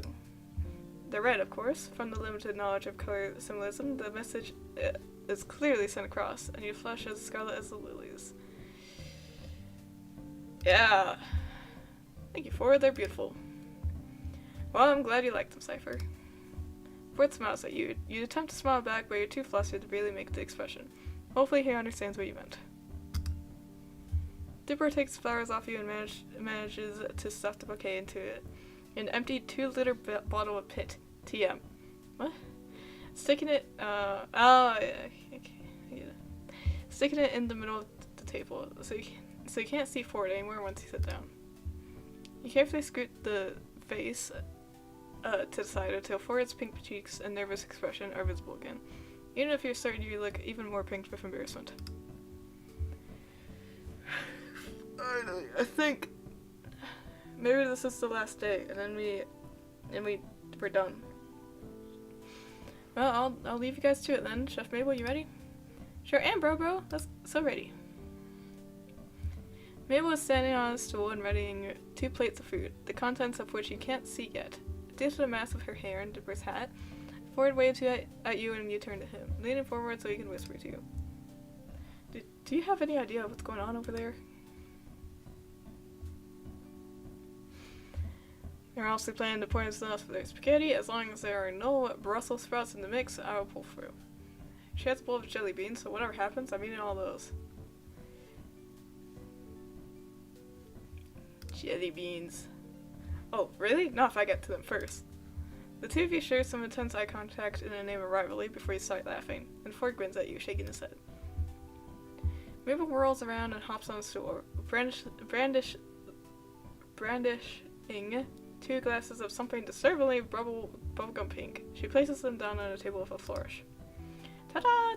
Two tall glasses of maple juice.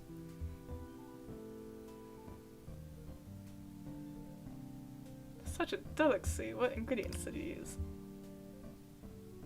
You glance at Ford, giving him a face of play along. Please don't leave me alone in this. Oh, yes. Mabel, this looks truly exquisite. Pray tell, what's your method? Are the plastic dinosaurs and Monopoly pieces just decoration for this fine creation? Mabel is too busy giggling at you both to answer, and she thankfully doesn't notice that neither of you touch your drinks. Ford's too busy smiling at you from across the table as you ask Mabel about her secret ingredients for maple juice, and whether she used a blender or food processor to mix it all. Calling it a true work of art. Anyways, onto the main focus. Onto the main course.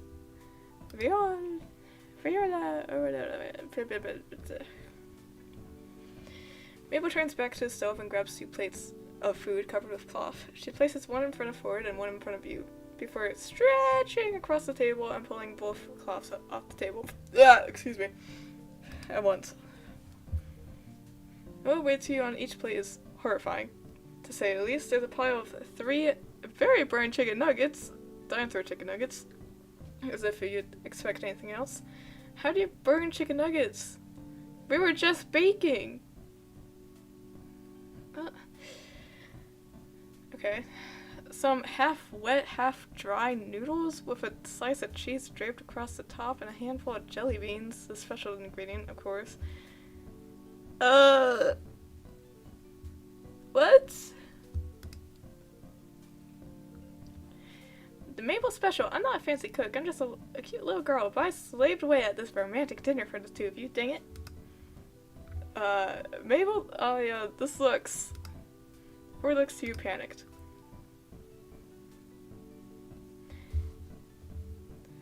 Not exactly sure what to eat first.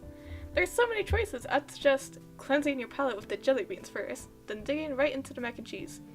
Oh, it's mac and cheese. I was picturing like chicken nuggets are very burnable. Not really. You just cook them at the right time and the right temperature, and they're good. Like you can like flip them also, and bam. You got chicken nuggets. How did... Just listen to the instructions and you should be fine.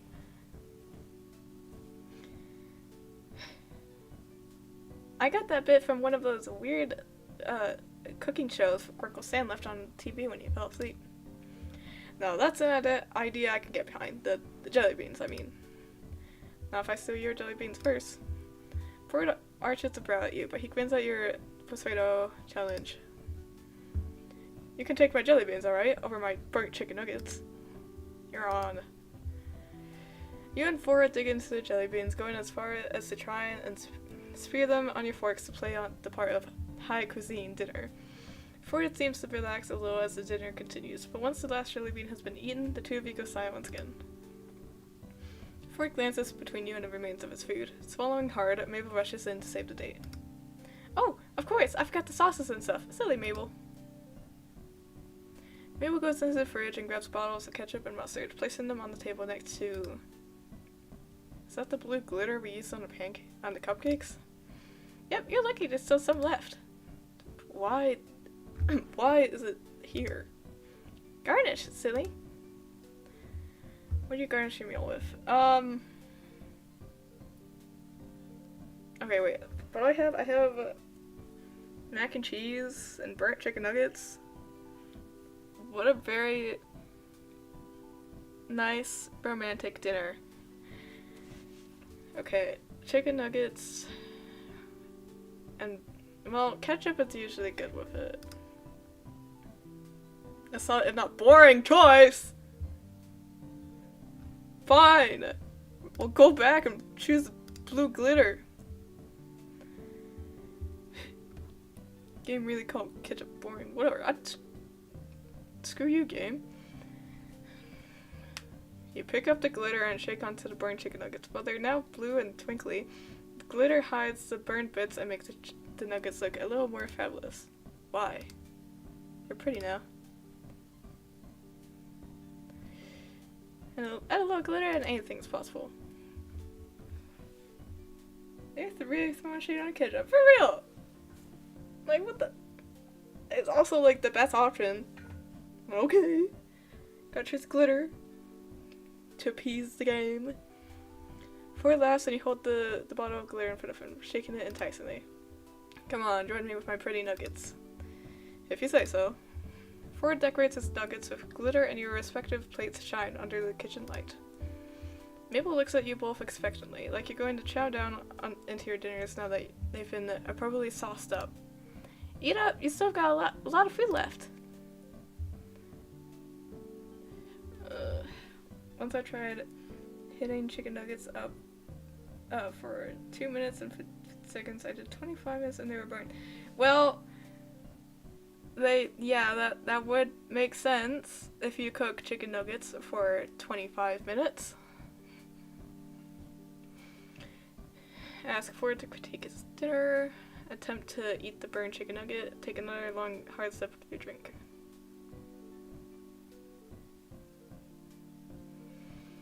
I'll attempt to eat the burned chicken nugget. You gingerly pick up one of the chicken nuggets and take a very, very small bite of the edge. It's crispy and burnt, but edible, to some extent.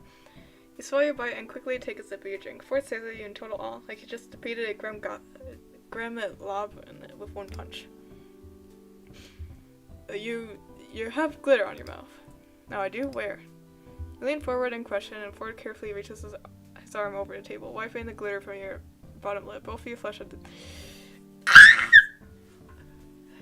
Okay. He's doing the move now. He's doing the risky. Both of you flush at the gentle contact, especially since all the while he's gazing down at your mouth. Whoa! Hopefully you're thinking the same thing you are. Whoa! There, got it. He quickly sits back down in a chair, and you do the same, avoiding eye contact until your face is turned back from red. Mabel squeezes in the corner, clapping her hands together. Mabel stares at you both, bright-eyed and bushy-tailed. Awaiting some sort of magic to happen, you swallow nervously and look forward before you cup your hand at the side of your mouth, hiding your mouthed words from Mabel's eye. I have an idea. tap your head with your other hand, shredding your idea fervor. Ford gestures across the table as if to say, the floor is yours.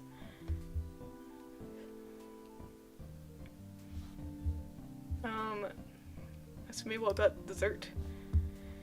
Mabel, what do you have planned for dessert? At this classy establishment, there must be some sweet treats up for grabs. Huh? Oh yeah, I think Dipper is gonna help me with those. Dipper? Mabel hops down from her stool and snaps her fingers at the two of you. No condoodling while I'm gone, okay? Condoodling. She leaves you both red-faced and stammering as she skips out the door. Ford turns to you smiling nervously. Cypher, I know Mabel tried her best, but I'm not accustomed to the dating game. As Stan calls it. For the first time in a while, I don't know what to do. Do you? You stop thinking for a moment. Dipper told you something earlier that day, an idea, in case the Mabel certified first date of dreams went awry. He suppose this is a perfect moment to enact Plan B. Alright, but we gotta act fast. Watch my movements. You pick up your plate and struggle not to laugh as Ford mimics you almost perfectly, and shovel the contents of your dinner into Waddle's mouth. The piglet chews and swallows and nuzzles your leg. Really? According to Dipper, Waddles will eat anything. You give him yours too. That way, it looks like that we ate. You hear footsteps thudding down the hallway. Mabel's on her way back. And quick! You gently push Waddles towards Ford, who quickly feeds him the rest of the dinner. This cannot be good for Waddles. Waddles gonna be throwing up. Glitter. Waddles snorts happily at the two of you before settling between your feet, content and full. And I'm back. Hey, you guys were just kidding. You were just kidding around. What did you think of the dinner? Waddles burps. Perfect. Absolutely delicious, Mabel. You're quite the chef, you know. Mabel beams happily at both of you. Also, Mabel, can we take dessert to go? I want to take Ford somewhere on this date. Whoa!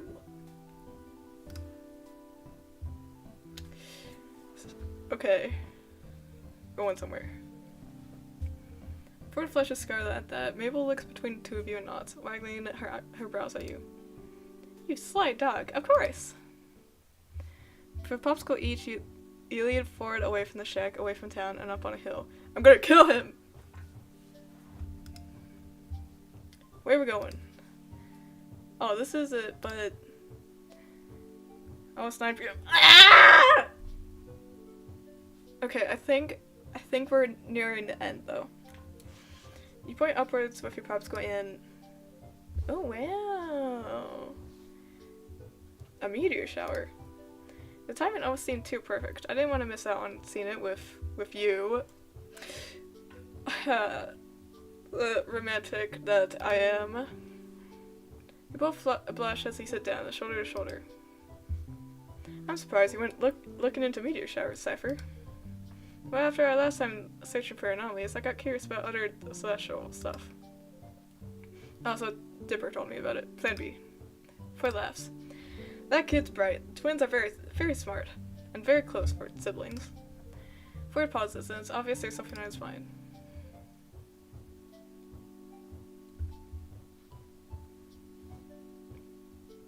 What's the matter, Ford? Ford turns to you, his mouth open, as if he was going to say more, but he closes it. I'm surprised at how close they are. Particularly inseparable. Sid and I were never like that. You sound like you are now. What happened? Well, we were very close, best friends. But once we got to high school, things changed. Oh, he's sad now. He's telling me his tragic backstory that I already knew because I watched the show.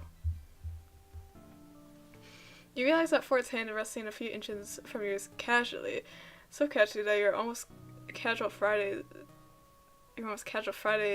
themselves. You scoot your hand close to his, still too nervous to take it for yourself. What changed? We both changed. Ford sighs, leaning back on his palms. He notices your hand near his, thinks for a moment, decides to keep talking instead. Stan and I had plans since we were children. We were going to get on a boat and sail far away from our New Jersey home. Far away from our family, friends, and everyone. Just him and me and the Santa War, the boat we fixed up. I had a chance at admission to the college of my dreams. My other dreams, anyways. Anyway, I always thought the Santa War was a lost childhood fantasy, and that one day we'd grow up and go on our separate ways, and we wouldn't be as close as we used to be. My acceptance into said college hinged on the results of my science fair project, a perpetual motion machine that I designed. The machine was flawless, the calculations were triple-checked, I had rehearsed my full presentation preparation. I could practically see myself at that university, studying with endless resources at my disposal, and getting several doctrines. Ford sighs again, rubbing his temples. The admissions team laughed, crossing me off their considerations, rejecting my entire presentation, my calculations, my hard work, my chance of going to my dream school, scrapped. Yeah, okay, Ford. You still had a good future, but whatever. It wasn't until I found a bag of toffee peanuts on the ground that I realized Stan had something to do with it. After that, we didn't talk for 10 years. I went to university, but it wasn't exactly my first choice. It wasn't until I came to Grad Falls I saw Stan again, and he cuts himself off sharply, deep in reflection. He looked so heartbroken, so sad. We ball, we take his hand. You gently rest your hand atop his, so he glances down at your touch, but doesn't take his hand away. Rather, he slowly twists his wrist and entwines your fingers with his. Yeah. Right call. You don't have to keep going if it hurts. No, I'm fine. It has been good to talk about it, in retrospect. Fritz sucks in a deep breath. It's 9, yeah, I know, I see. We fought, I hurt him. It was on purpose, but I still hurt him. Then an accident happened, and I lost him again. I didn't see him for another 30 years after that. You're tempted with pride to ask what the accident was. Before it seems to finish the story, he swallows nervously, awaiting a response.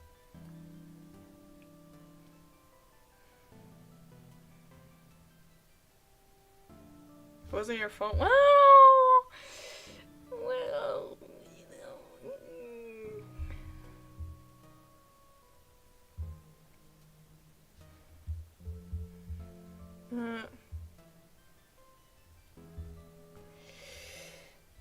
The game probably wants me to choose it wasn't your fault, but look, my favorite is Stan.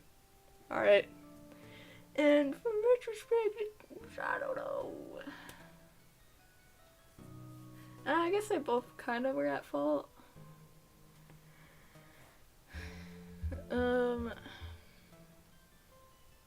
gonna save here to make sure. Mabel certified dinner at Data Dreams. Nice.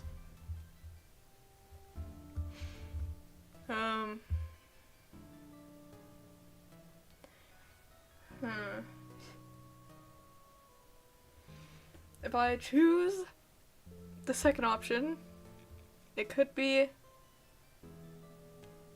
the right option. Probably is the right option. But we'll I'm sure everything's fine better now.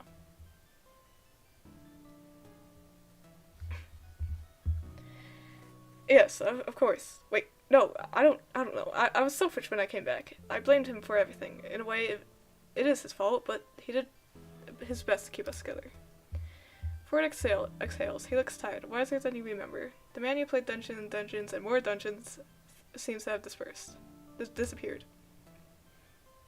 You're right, Cypher. I am? Ah! I scared it away! Oh my gosh.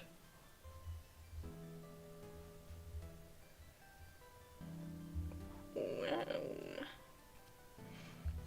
Ford turns and faces you. He squeezes your hand. You are. I never looked at it like that. I never looked at you like that. Oh. You're smarter than I remember. Wait. Nah, expected. Sorry. Not remembered. Man, it's hot up on this hill. Yeah, third time it's been hot somewhere. Sweltering. What What the heck is sweltering? What is with dating sims and their weird words? Sweltering. Uncomfortably hot. Okay. Okay, man. Sweltering even. Maybe that's just you. Who knows? Well, I have my moments, I suppose. I didn't mean that kind of smart, Cypher. I mean a different sort of smart. You're kind and caring and he suddenly realizes how close you both are. Whoa! Whoa! I've never met anyone as wonderful as you. Stop it! Oh, he's smiling now. Wow. Feelings mutual, Ford. Ow! Here it is. One watching. I've lost all my viewers in this one moment. That's funny. Ooh, boy.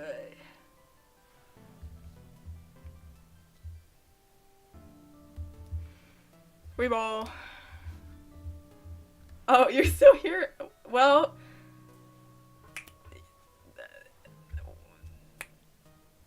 Maybe you shouldn't be. But... I'm glad you are. You lean forward a little. Ford stiffens. Are you sure? Are you sure that Ford? You cup his cheek in the palm of your hand, duck to the other side of his face, and gently press your lips to his cheek. His cheeks both flush pink, and you feel the warmth under your fingertips. Whoa. Romance. Are we nearly done now? It's 9 p.m. I still gotta do my chore. Wow. Better than the burning chicken nuggets? Ford snores, resting his forward against yours. Far better. Unbelievably better. Ah, that was sweet. That was kind of sweet, actually. Oh my gosh. The two of you head back towards the shack, hand in hand, in a comfortable silence. When you reach the door, Ford grins sheepishly. I wanted to say thank you for tonight, for being there for me. Anytime, Ford. I had a great time. You stand at a door to his house like two teenagers on a first date. Well, you are, you suppose. Well, not two teenagers, but are on a first date, I guess. And, hopefully we can make more dates like this. Hey. Oh, you did the thing! Yeah! Finally! Finally kissed the old man! Whoa! Well, on the cheek, but, you know, whatever. It still counts. Ford flushes red at the mere mention of a date, which is so adorable you start laughing. Yes, we shall most definitely have to engage in more of these dates with you and myself dating. I'm such a nerd! Ooh. You smile at him and his blush further spreads to the tips of his ears. He exhales, tugging at his collar. Well, if I get to see you smile like that again, then I'll be happy to have more dates. Ah! It's your turn to flush pink, and you both laugh as the front door swings open. Standing in the doorway is Mabel, who looks relieved to see you both. Where did you go? I gave you dessert and you abandoned me. You saw kids sneaking off to go have some fun by yourselves. Did you have fun? What? You let us go. Bro. You and Ford glance at each other, grinning. We certainly did. I'm so glad. Now come inside before you get bitten by mosquitoes. Probably already did. Mosquitoes are ruthless. Ruthlessness. Sorry. I could be wrong, but I think my friend made this. Really? We got... I think the creator is Subonite or whatever. I really like their art. Their art is pretty banger. But they worked with like 12 different artists, I think. Dipper yells from inside. Mine's spelled out. Does that spell dating? What? Both yourself and Ford show. What? So, simultaneously at that. He's making that up for comedic effect. They really just look like a cat paw today. Dipper appears at the front door with Mabel scratching his arm. Yeah, I did. You want to see the cat paw though? You turn to Ford, who looks very excited to see this connect the dots of mosquito bites. I love Dipper. I bet it doesn't have 6 toe beans. Ah, toe beans! Come on, Dipper, I want to see now. Mabel grabs you, Dipper grabs Ford, and you're both tugged into the shack, and your laughter echoing in the woods around the house. 5 meter. Dude. How much longer is left? Oh, looks like this is actually working out. Crazy. Call the caterers, I hear wedding bells. The days continue in a quiet alcove of the Gravity Falls Library on the roof of the shack. Past midnight, they're simple compared to the protection of Mabel whipped up for the night of the meteor shower. But Ford seems more comfortable this way, and really, so are you. Are we not done? Dude, I've got stuff to do. How much longer? You've learned more about him, but it's like he's still holding something back. In your conversations, it feels less like he spent a year away sailing, and more like he spent half his life in another universe. Well, you'd be surprised. For instance, during the afternoon at the library, he'd attempted to print nearly 3 decades worth of academic papers in physics, and you had to remind him about the existence of PDF downloads and USB drives. But whatever past he's hiding, you're not sure you'll ever find out. The magic stands worked on your car has rendered it almost operational again. I think that's the right word. Meaning that your time at Gravity Falls is coming to a close, and that today's the last date you'll have a Ford. Dude, finally. Oh, we going to the pool? Okay. Awesome sauce. You arrive at the Gravity Falls community pool just a minute after sunset. Pinks, oranges, and yellows streak across the sky like a splash of maple juice. Despite it being after hours for the community pool, the front gate is open. Thanks, Dipper. You sidle inside. Taken in the abandoned floaties and the one that several times special edition slug towel on the floor. A few minutes pass before Ford arrives, signaled by his accidental slip on several times towel and a quiet curse at his clumsiness. Don't worry, I nearly stood on it too. Someone must have left it behind, though maybe for good reason. He picks up the towel between a forefinger and thumb. Something sticky drips off of it. Deep Chris's forehead. What? Ford shudders and drops it again. Whoa! Children and their boy bands. Whoa! Make sure Mabel's not around to hear that. I'm fairly certain she'd disown you. At least Baba actually had some good songs back in their day. Ford turns to you and you notice something. His curious expression softens as you stare at him, and he makes his way over to you, tilting his head down in your direction. Curse him for being so dang tall and cute. Even though... Ford? Yes? You have a California fridge magnet stuck to your forehead. Loser. Ford immediately flushes bright red, eyes wide in surprise. Really? Peeled off his forehead. Okay, sorry. He's in the box. The box is... It's not in the box anymore. You pull the magnet off his forehead, examine it for a moment, and then lightly tap his nose with it. He flushes a somehow deeper pink, grinning bashfully at you. Ford sits at the edge of the pool and dangles his feet in. Have not worn a swimsuit, you have one under your clothing, but you're kind of nervous to get undressed. Stay dressed, strip! Whoa! We are not getting freaky. May I do that thing? Okay, hold on.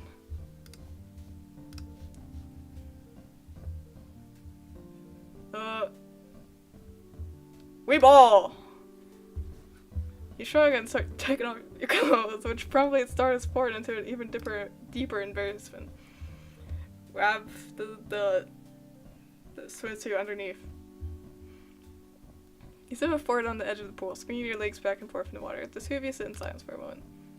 You go swimming a lot?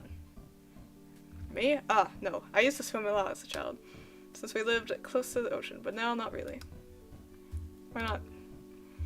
Never had the time, I suppose. I was always so busy with my work that I never realized we had a community pool until Mabel told me about it. He goes quiet again, for its hand skims across the surface of the water, tracing tiny waves with his fingers. He looks to be deep in thought, like something's troubling him.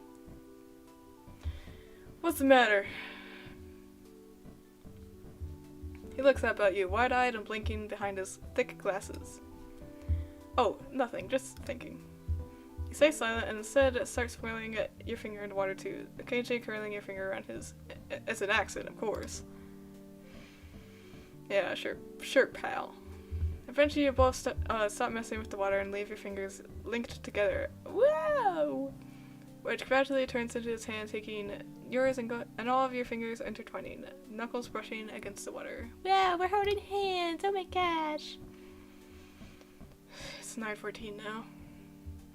Before it swallows, out of the corner of your eye, you see his face is tinted pink, and it's probably not from the sunset. He seems nervous, more nervous than on your Mabel certified date of dreams. Which is strange, considering the context. That one was pretty forced. Forward-eyed. Do you trust me? Dude, we're having a Jasmine and Aladdin moment. Not really, but... Anyway. The question comes in one breath. Out of nowhere, his grip on your hand tightens. What do you say? Yeah. I trust you, man. I've known for like a month, probably. He rubs the back of his neck with his free hand, a small, reflexible gesture, 6 fingers dipping beneath the high collar of his sweater. There are things I still haven't told you yet.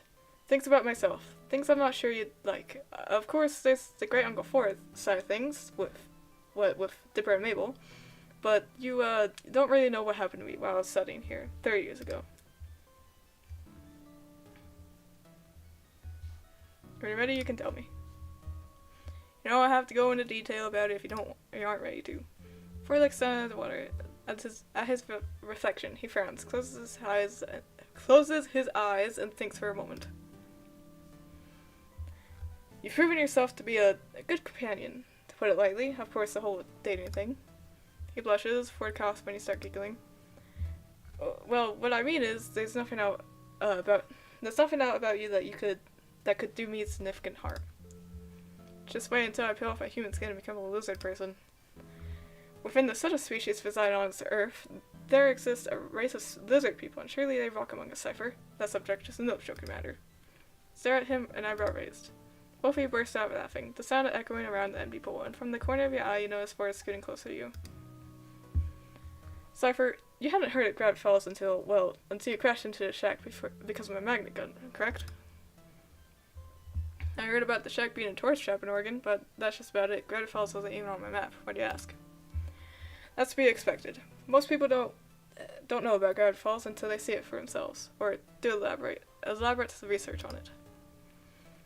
Remember when we went hunting for the Mothman? How I warned you about the other creatures that could be found in the woods and around town?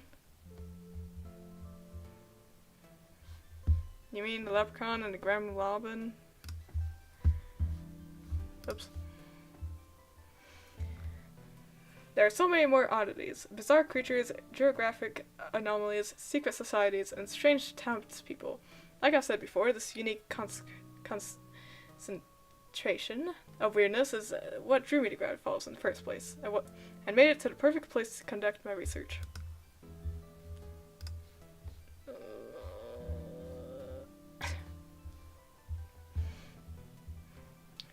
Moment's weirdness centralized to Gravity Falls. Why are you telling me this? It's a strange batch of science to go into.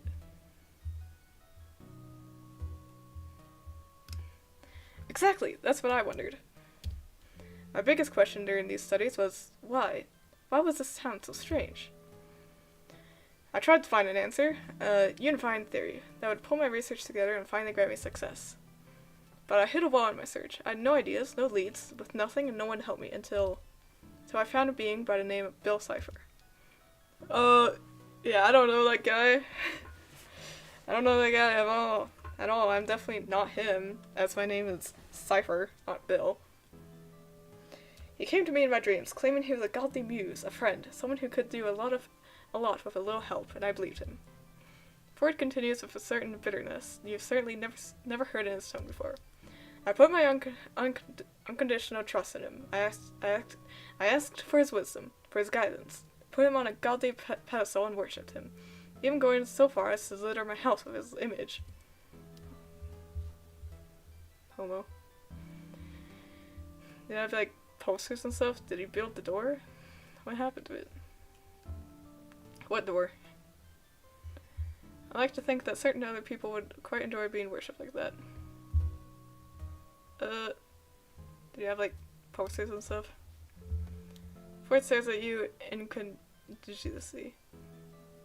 You know, like, Mabel and her boy bands. Do you have posters dedicated to him? To some degree, do you smooch him before bed and every night? Ford shakes his head, clearing his lip in disgust.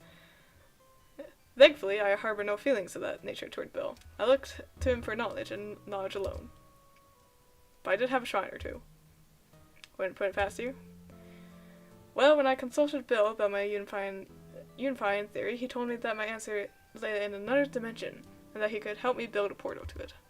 Obviously, I built it without hesitation, without thought, and instead of being a doorway to a weirdness dimension, as I've been led to believe, it turned out to lead to the nightmare realm, Bill's realm. He had tricked me. All he wanted was to cross into our dimension and model it into his chaotic image. I shut the portal down before his plans could be realized, but it was too late. My mind was in shambles from Bill's influence. I should have ended it. I should have torn the portal down, but I'd put so much into making it work. I hid the instructions for its operation. Instead, I tried to entrust a piece of it to Stanley. But after 10 years apart, Ford pauses, sucking in a deep breath. We fought. In the midst of all of it, one of us pushed a button and pulled a switch. The portal was reactivated that day, and I was pulled into it. I spent the next 30 years in that portal, years of research for the answer to a new question: how to defeat Bill, once and for all. But I was pulled back to this dimension, my home dimension, too early, and all this frustration came crashing down. In this tiny town in a grand multiverse, I truly believed I was meant for something more. Bill told me that I would change the world. I never questioned if it would be for the better or worse. How did you get pulled back here? You're doing what you thought was best.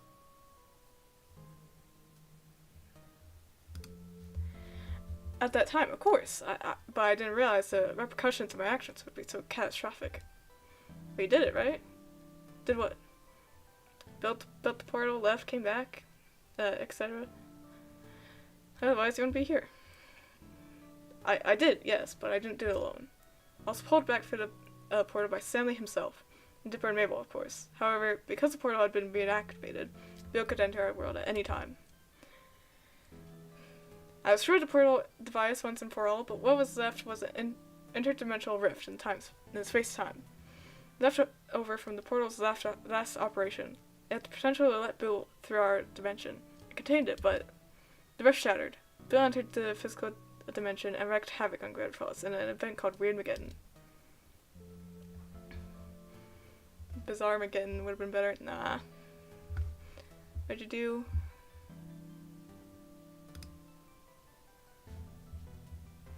Me? I was captured, turned into a sideshow at the devil's right hand, while my family was left to deal with the remains of my grave mistake. It was apocalypse. Weirdness explained from every corner, anomalies even I couldn't explain. Everywhere. It was all Bill's doing. But he breathes out, frustrated with himself. It was still my fault. As much as I wanted to go back on myself and say it wasn't, I still caused the whole thing. I brought Bill here. I helped him with his plan. Yeah, it might have been your fault. You didn't mean to cause the end of the world. Don't let this define you, Ford. Yeah, it might have been your fault. Ford jolts, turning to you. I mean, it was. Even if he didn't mean to, he had some fault in the matter. Ford stares at you as you think, trying to phrase your words correctly. But you thought what you were doing with the portal and all would help your research, and that it would lead you to success. Yeah, you read Bill wrong. It's not the end of the world. Well, it was, but Ford laughs at that. You've never heard a more relieving sound at that moment. But you and your family managed to stop Bill and stop the end of the world, and I think you learned something from that, you know? And what would that be? That you don't have to take everything on alone? Your grip on Ford's hand tightens. That you can trust other people to help with burdens too heavy to carry alone. Wow, wholesome. Ford nods, squeezing your hand. It was awful and bad, and yeah, you messed up, but it doesn't define you. You're incredibly intelligent and fun to hang out with, and sure, sometimes I don't understand half the sciencey stuff that comes out of your mouth. But that's all part of you, and that makes me like you all the same. Wow, so wholesome.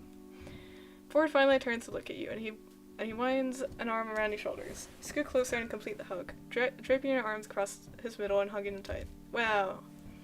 Thank you for listening to me ramble. It was a rambling, it was your life, and I'm very happy to learn more about you whenever you want to tell me more. Ford pauses, thinking. My favorite snack foods are jelly beans. I hate toffee peanuts. Honestly, I kind of guess the whole jelly beans thing. Ford laughs, and you laugh with him, nuzzling into his chest. Whoa! You feel him swallow before he presses your lips to the top of your head. Wow! Wow, this is so wholesome. Thank you. Welcome, Ford. Dude, this is so wholesome. Oh my gosh. I wasn't expecting such wholesomeness from dating some. He smiles at you and a moment longer. Then it falls to these overs. I suppose I wanted to tell you because you're leaving soon. The acknowledgement that in a matter of days your time in Gravity Falls will be over should feel final. But instead it only feels distant. You sit back, relinquishing Ford's embrace, and he speaks again. Cypher, what are you doing after all this? When you get your car back, what will you do? I don't know yet. I'll see you when I get there. We're nearly done. Nearly there. I think. Probably. It would be comforting to think that Ford would still be here in Gravity Falls for summers to come, but you recall that Stan and Ford don't even live on land anymore. They'll be setting sail again, exploring the seas and documenting the oddities of the world. From what you've already heard about it, it's intense stuff that keeps them on the move and untethered. Ask Ford what he'll do when summer ends, ask Ford if you can stay in touch, tell Ford how you feel. Ford. Yes? Never mind, it was nothing. Let's just enjoy this. What the Sigma? That was not my option chosen. So you do. Sunlight starting to bleed between the pine trees as the sun sets on your last day, and last night in Gravity Falls.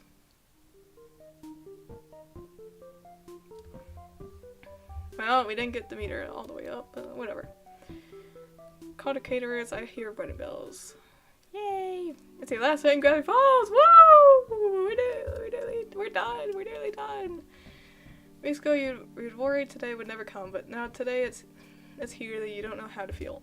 Just yesterday, when Stan told you, we never went into the pool. Why were we at the pool?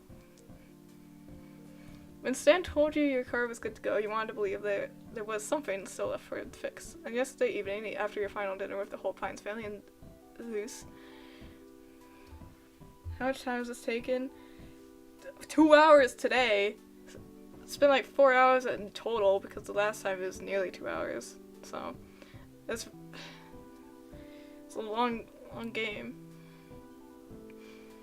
I say even after your final, this is a backbreaking goodbye hug. You had almost resigned yourself to letting go. But now in the clarity of daylight, you realize that these weird and wonderful people don't have to disappear from your life for good. You always have the memories, and you'll still be able to keep in touch through letters, packages, and video calls. They won't be able to get rid of you. Even too late, suckers. Cheers, friends for life. Too long, for real. Wow, look at them all. When you make your way out of the shack, you're met by the pines and wattles, all gathered beside a large tarp covering what you guess is your car. They're talking amongst themselves until they spot you. There he is. Thought you were going to miss the big reveal. Now you guys. Ford and Stan each take an end of the tarp, pulling it off with a flourish as Mabel and Dipper throw hands of confetti in the air. Ta-da! The reveal is, indeed, your car! Whoa! Besides a couple of nicks here and there, it's hard to believe it's the same one you crashed just weeks ago. Heck, it probably runs better than it did when you first got it. Looks amazing. You take it all in, running your hands along the hood and marveling at the spotless windows. Ford, can I call you the next time I need a tune-up? If this is what happens when you use that magnet gun, I might ask you to total my car more often. Yes, well, perhaps we can find a middle ground.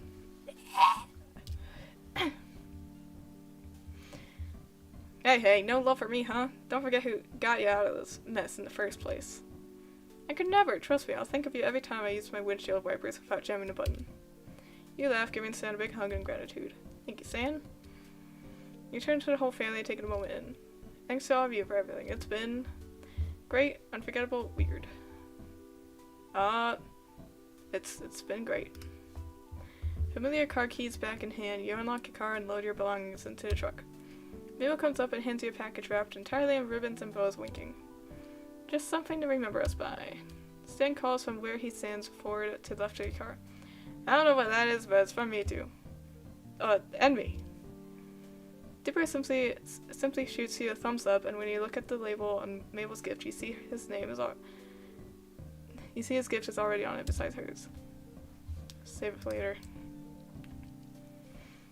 Open on the road after you leave. Or, well, after you stop at a rest stop, because you're driving. Please don't get into an accident. You tuck the gift into the trunk on top of everything else, making sure it'll be safe from being crushed. After Mabel, Waddles comes up to you as well and snorts up at you. You give the little guy a loving pat. You're going to miss that pig. You're really going to miss Gravity Falls too. I don't know what to say, except, I guess, you're about to say goodbye when Ford interrupts you. Cypher, wait. Oh boy. Come on, kids, back in the house. Something to see here. Aw, but I want to see... Stan shoos the kids back into the shack, leaving Ford and you alone. Ford steps closely to face you. Whoa. Cypher, I've never been great at relationships. In college, I ruined what chances I had, and anything after that is best left forgotten. But I think I want to try this with you, Cypher, if you'll have me. Yeah, I want this too, Ford. Romance. I think this will work, and I want to keep in touch, Ford. I wanted to ask you for your number ages ago, but the shack's landlines isn't exactly private. I don't think you own a cell phone. No, Stanley is the one who bothers with cellular phones for the kids' sake. But I connected my watch to the interweb, as they say. And you can send me electronic mail, or... Ford hands you a folded piece of paper with parts of his cursive peeking from its folds. You must start to unfold it before Ford places his hand over yours. You can send me a letter. This one's just to start us off. You look up at him, feel a desire to hug, kiss, shake his hand. Shake his hand after all this, bro. Hold on.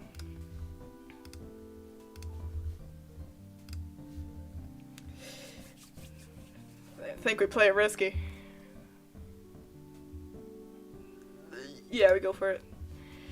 You lean up to give him a parting kiss on the cheek. On the cheek?! What?! Okay. Not bold enough. Whatever. You step back, he's blushing.